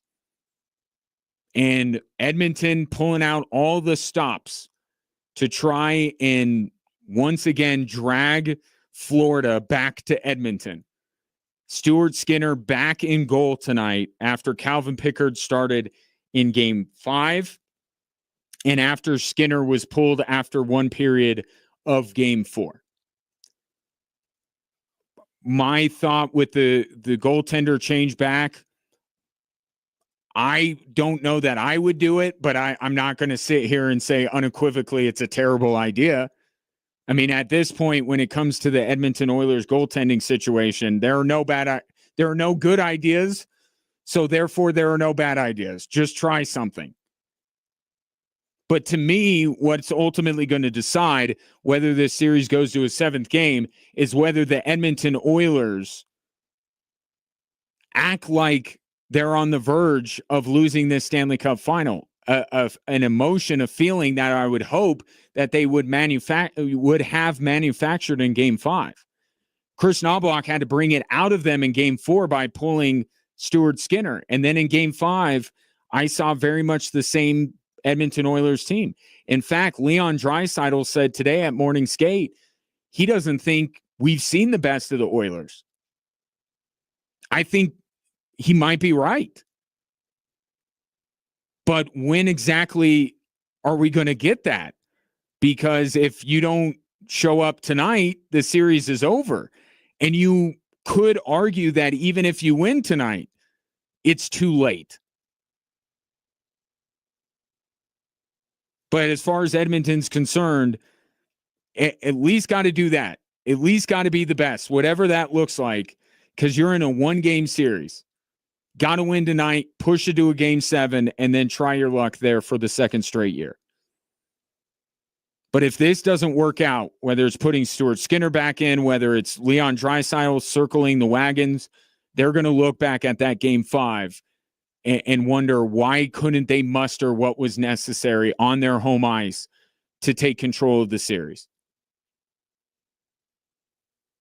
So will Florida hoist the cup again tonight? We'll find out in a few hours. Game starts a little bit more than an hour from now. Story number 3 is from the Denver Nuggets. Interesting bit of news coming out last night, courtesy of the Denver Post. Bennett Durando, Nuggets beat writer, reporting that assistant general manager Tommy Balcetis is not going to remain with the team. Now, what does that mean for the job we're all waiting to be filled? Well, one, it means that Tommy Balcetis is not going to be the general manager of the Denver Nuggets. When I saw that news, I thought that meant that it would be Ben Tenzer. Right? This is happening before an official announcement is being made. If you're bringing in somebody from the outside, do you at least, like with David Adelman, I know it's a little apples and oranges, but like they didn't let go any coaches before David Adelman took the reins, and then it was his decision to not renew the contracts of some of his assistants. If it was a hire from the outside, wouldn't you give them an opportunity to see if they'd like Tommy Balcetis to be their assistant general manager? To me, this seems like Ben Tenzer, who I thought was lower on the organizational flow chart and was elevated to interim general manager. And if that happens in corporate America, I could understand why somebody who got jumped in the hierarchy and wasn't going to get the gig that probably wanted would say, yeah, I'm not going to stay on to assist the new guy. But my takeaway is it's more of a reason for me to think that it's going to be Ben Tenzer.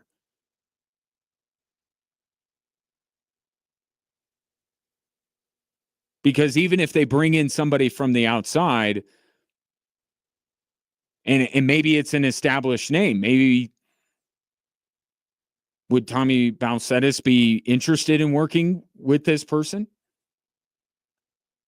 So I could see arguments either way. I'm going to land on this is another sign to me that Ben Tenzer will ultimately become the full-time general manager of the Denver Nuggets, and it's getting to a point where I just want it to be over, which I got to fight a little bit because I still very much want an outside hire. But it's taking so long. It's like the NBA draft is next week. Desmond Bane just got traded. Kevin Durant, we're in the thick of the sweepstakes for Kevin Durant. Indiana, who is currently in the NBA Finals, made a move today.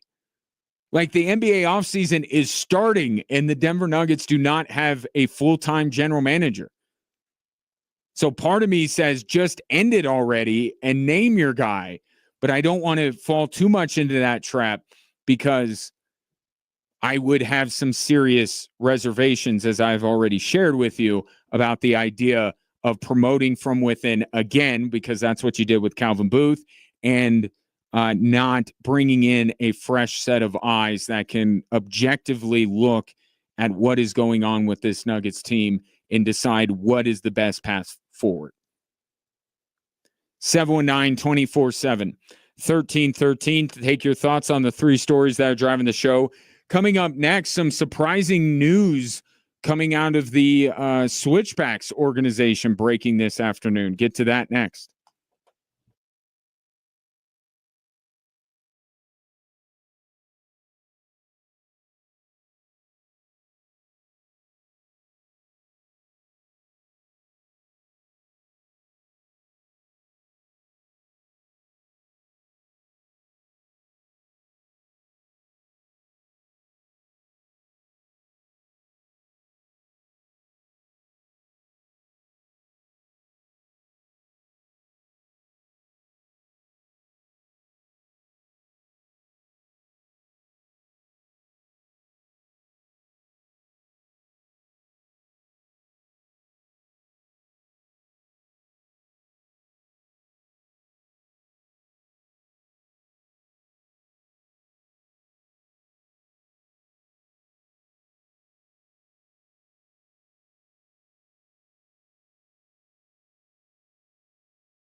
I don't know about you, but every day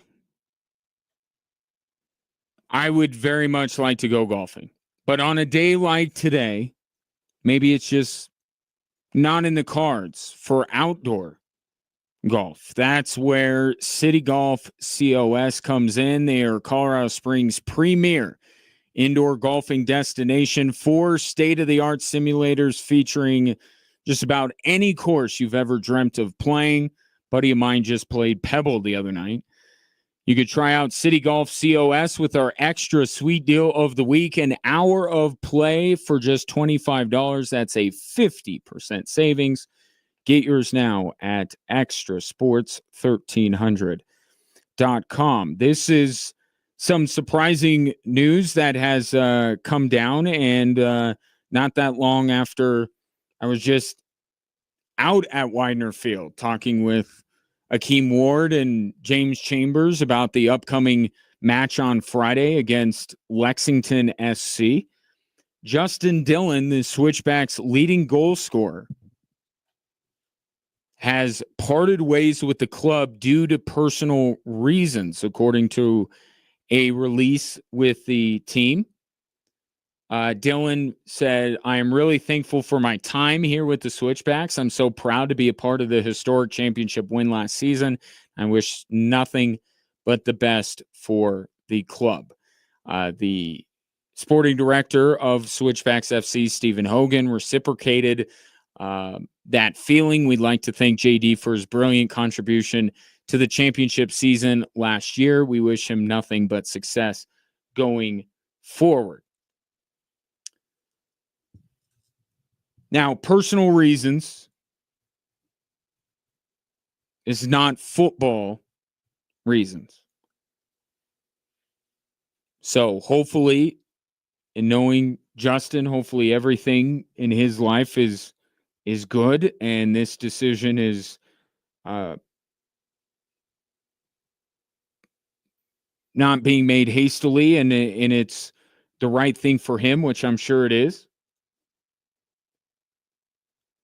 But there is a reality to the situation that the Switchbacks now have to deal with, and that is that even though Justin Dillon has changed his role up a little bit and is now called upon as a second half sub, he still remains the leading goal scorer on the Switchbacks. He still leads them in that category, and now he's not there anymore.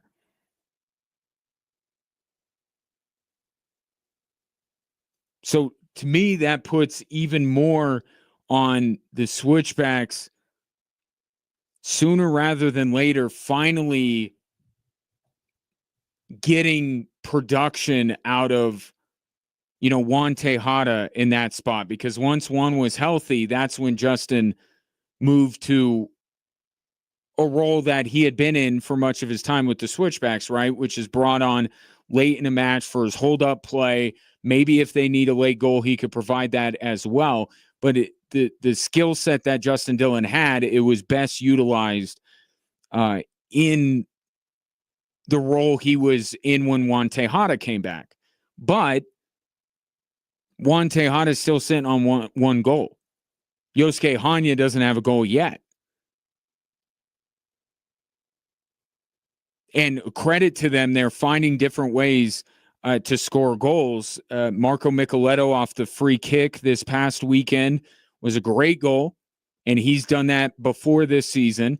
You force the issue down in New Mexico and get an own goal there to get a result. So it's a credit to the Switchbacks that they've been finding different ways to score goals, but it's been a constant theme.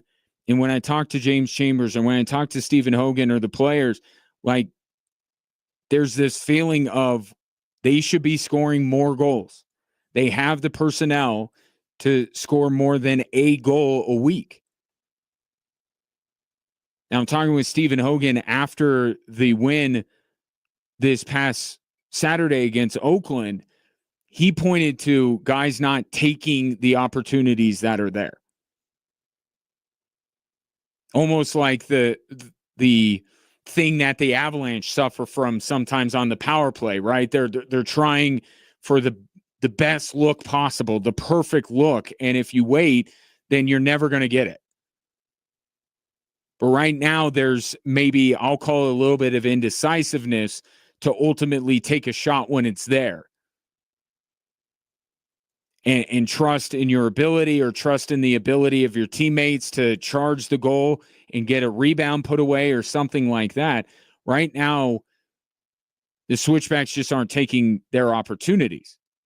And they trust so many guys on this roster to take shots. Like, they don't have a problem with, Yosuke or Quincy Huerman or Marco Micheletto or Justin Dillon or Wante Hodder or Jonas Fjellberg. Like, they have trust in all of these guys. In fact, they're showing their trust by saying, please shoot the ball more.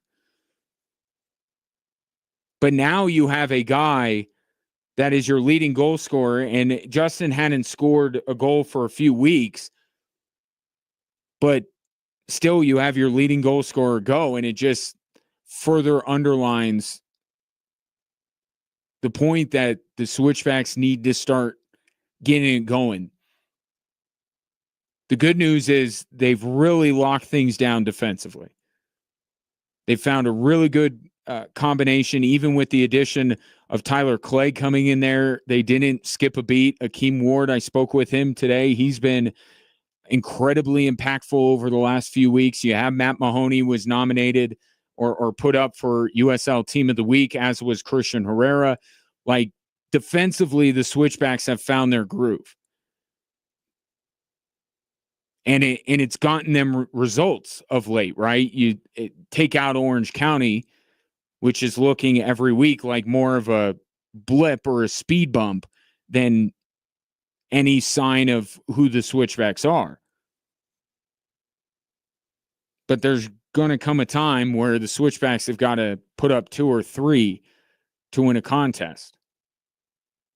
And what they do now in terms of the roster, they already lost Herbert Ondelay. He was somebody that they were counting on for that. He is out for the season. Now Justin Dillon leaves the club. What does Stephen Hogan do personnel-wise? But there are players on this team that were brought in expected to score goals that aren't. Now, I talked with James Chambers about that very thing today, and he likes what he's seeing from these guys. The results just not there. The process is right.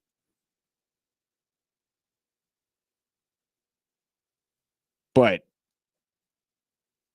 yeah, these guys got, I mean, the fact of the matter is they have to start scoring more goals than they've been.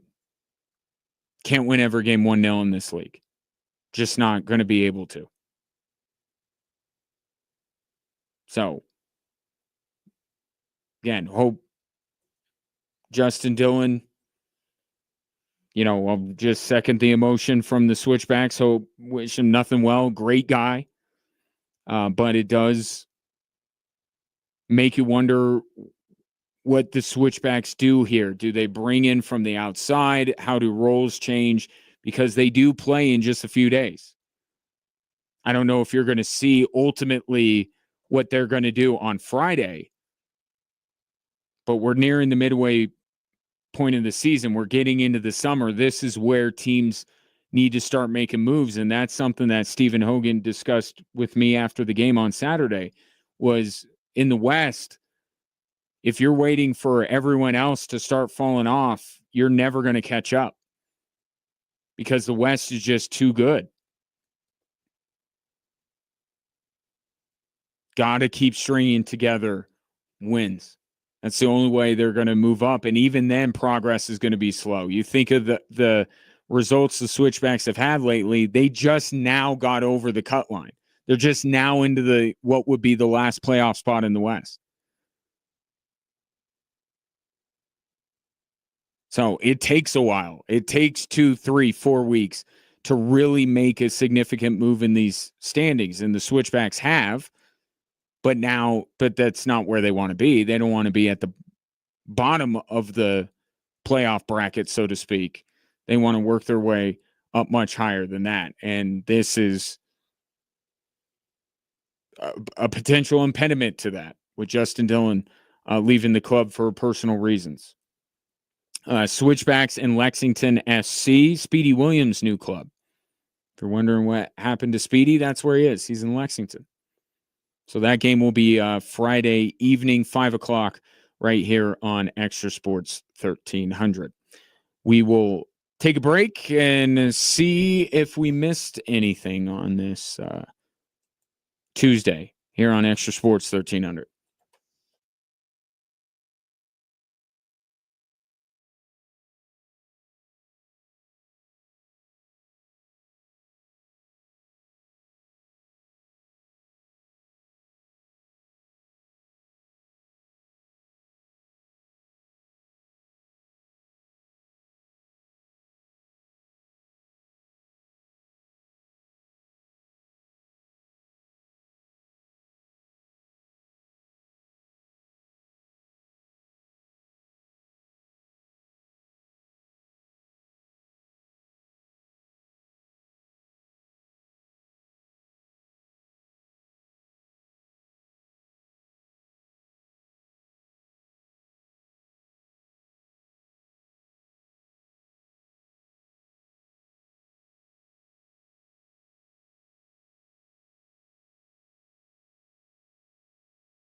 For the inquiring minds out there, Rockies tied with the Nats 1-1 in the fourth.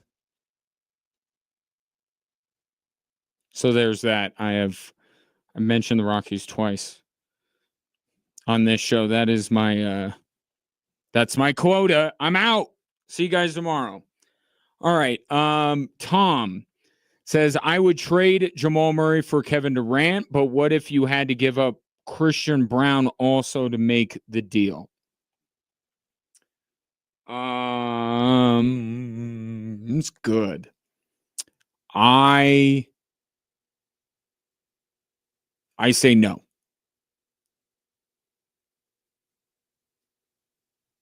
I say no. I'm not including Christian Brown in that deal. Now, if I'm acknowledging that Kevin Durant is a better player than Jamal Murray, then obviously it will take something else. And I would be willing to, how about like a Peyton Watson?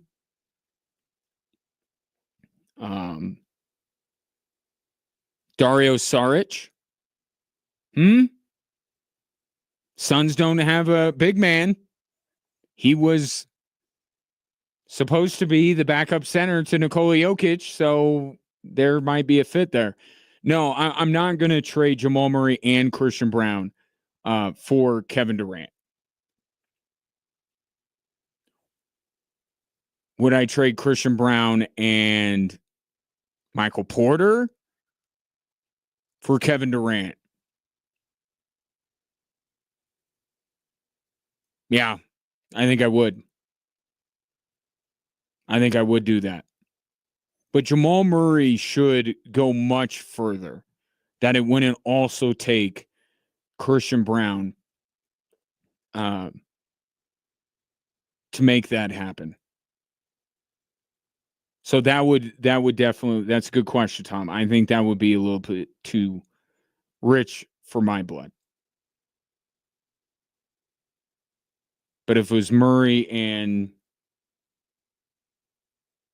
well, I mean, Watson's kind of that's it's partly the reality of all of this here that we have to acknowledge is just there aren't, I can say Michael Porter and Jamal Murray, really that's all they can do. Right? They can add some sweetener to it. I don't even know how much sweetener they can add. So if there's just no path to landing anyone of significance without sacrificing a member of the core four. I think we're all in agreement there.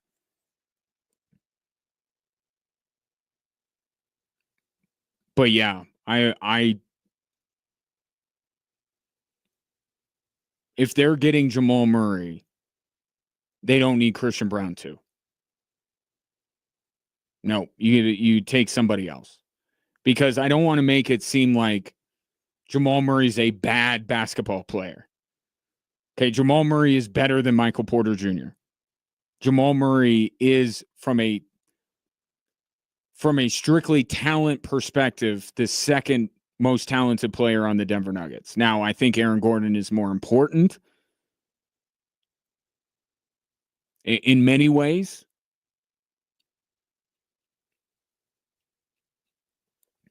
But yeah, I mean, it would be Jamal Murray, and then we'll throw in a little something else, but not Christian Brown. You're not taking him, and then if you make that move, then you're going to have. Is it really going to be Durant, Porter, Gordon, Brown, Jokic? You would have to make a corresponding move, but again, that's not how this works. We're not thinking 8 steps ahead. The question is, why aren't the Nuggets even in the conversation to acquire Kevin Durant when they absolutely should be? And then what would you be willing to give up to get Kevin Durant, and what the Nuggets would have to do with their roster? But we talked about it yesterday. Like, the Nuggets having flexibility would be a great thing. So if they were able to acquire Kevin Durant for Murray and Watson, essentially, they probably have to rope in a third team or whatever. Maybe you make another move to open up some space, take your first round pick, and then you could be, scouring the NBA for these, kind of second tier veterans. I mean, what about Memphis buying out KCP? And I know Bruce Brown is somebody that fans would like to see back. I don't know how much the organization would be interested in that, but like those kind of players, getting a few of those in the mix wouldn't be a bad thing for the Denver Nuggets. But it's kind of a moot point because the train has left the station. It's Miami, it's San Antonio, it's Houston, it's Minnesota. But can you imagine? I know I brought this up the other day, but can you imagine if Tim Connolly lands Kevin Durant? Because all the reports are Kevin Durant doesn't want to play there, and then a lot of Twitter sleuths have come up with old tweets from NBA insiders saying Kawhi Leonard doesn't want to play for Toronto. I think this is probably Rich Kleiman, who's Kevin Durant's guy, his business associate, and Kevin Durant. I don't think that it's their preferred destination, certainly, Minnesota. But I think this is them trying to control where they go. But in the end, if San Antonio's out, if Houston's out, if Miami's not real, might be Minnesota. And Kevin Durant would be playing with his young Padawan, Anthony Edwards. And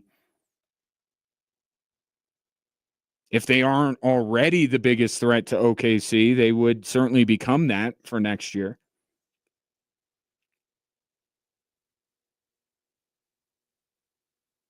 We'll see where this goes. Right now, it's teams digging in their heels, Phoenix included. Phoenix asking for everything.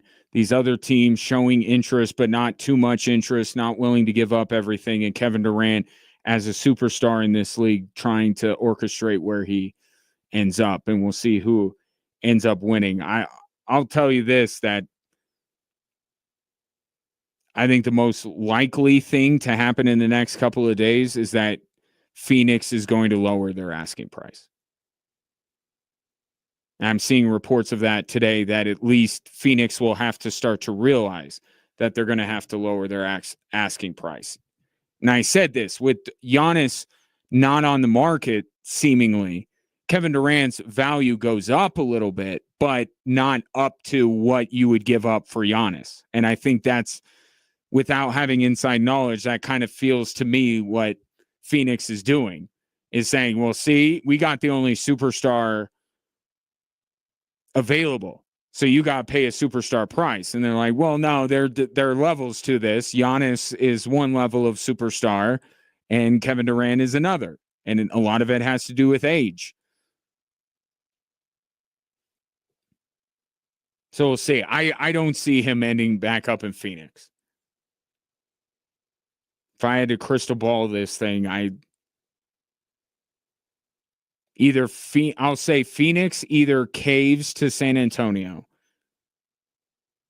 or Kevin Durant caves to Minnesota.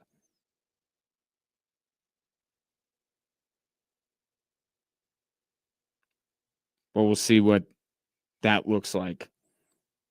And we'll get the biggest move of the offseason out of the way before the offseason even starts. If Kevin Durant is moved before the NBA finals are over. Game 6 tonight, Florida and Edmonton. That is coming up in less than an hour. Even less. They start just after the top of the hour. I hope we get Game 7. I do. I don't know if we will. Putting back in Stuart Skinner feels a little desperate, feels like a team out of options. And then we'll look forward to game 6. And in the meantime, we got to figure out whether Tyrese Halliburton's going to play or not. How bad is this strained calf? And then what? We see the end here. What's on the other side of it? No Stanley Cup final, no NBA finals. What are we going to do with ourselves? Try to figure out probably which actors did not miss. I took that conversation home with me with the kids, and they started to throw out like just ridiculous. But one that my youngest brought up that I actually think might have some. How about Matt Damon? I don't think I've ever seen a bad Matt Damon movie. Now, he's basing it on like the 4 Matt Damon. He's seen the Bourne movies and Ocean's 11. He hasn't seen Good Will Hunting. Martian was good. So I think that's where we landed. Denzel yesterday was a really good one. I haven't seen every Denzel Washington movie, but I have not seen a bad Denzel Washington movie.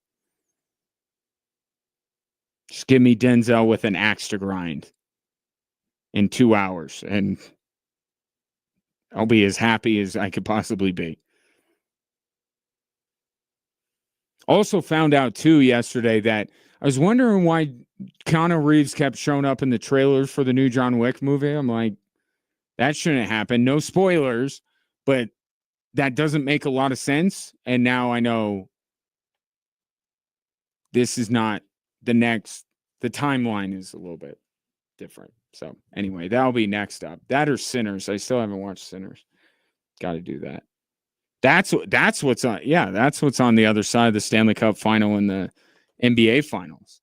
Me catching up on all the movies I have yet to see.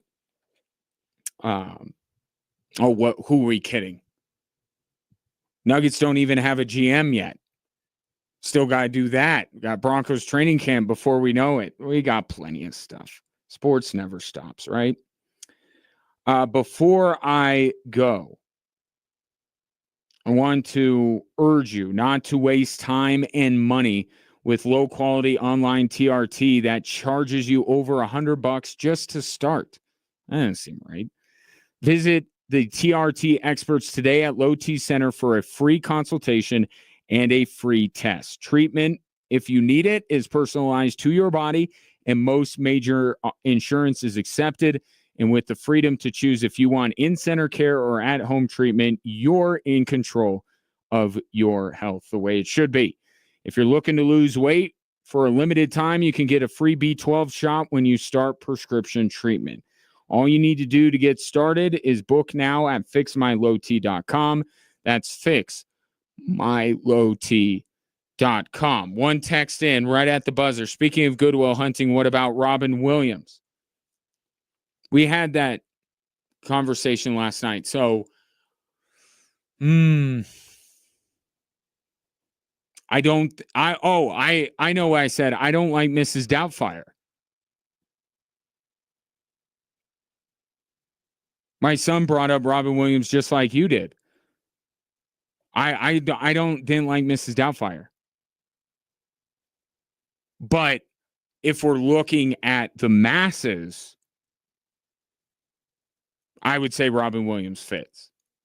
Again, that's what that exercise was about yesterday is, personal taste. Like, I may think John Wick all the way through has been an amazing series. I bet there are a lot of people who would be like, what?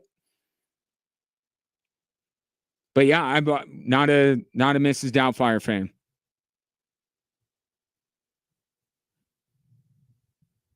But Hook, Good Will Hunting, I even think Insomnia. Early Christopher Nolan, Pacino, Robin Williams. Robin Williams as a... Wait, was that Insomnia? Yeah. And then he was also a darker character in the 1 Hour Photo. Was that a good movie? I don't know if I remember that being a good movie. So I don't know if Robin Williams. But Good Will Hunting, phenomenal. Hook, amazing.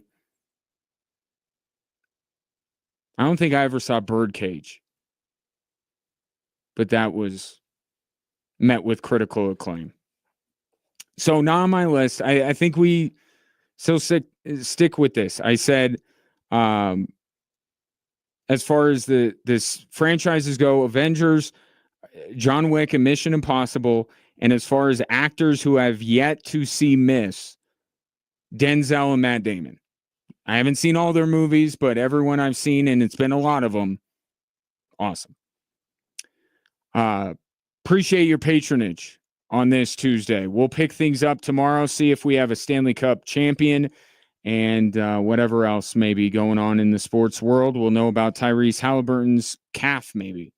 Enjoy your evening, and we'll talk tomorrow at 3.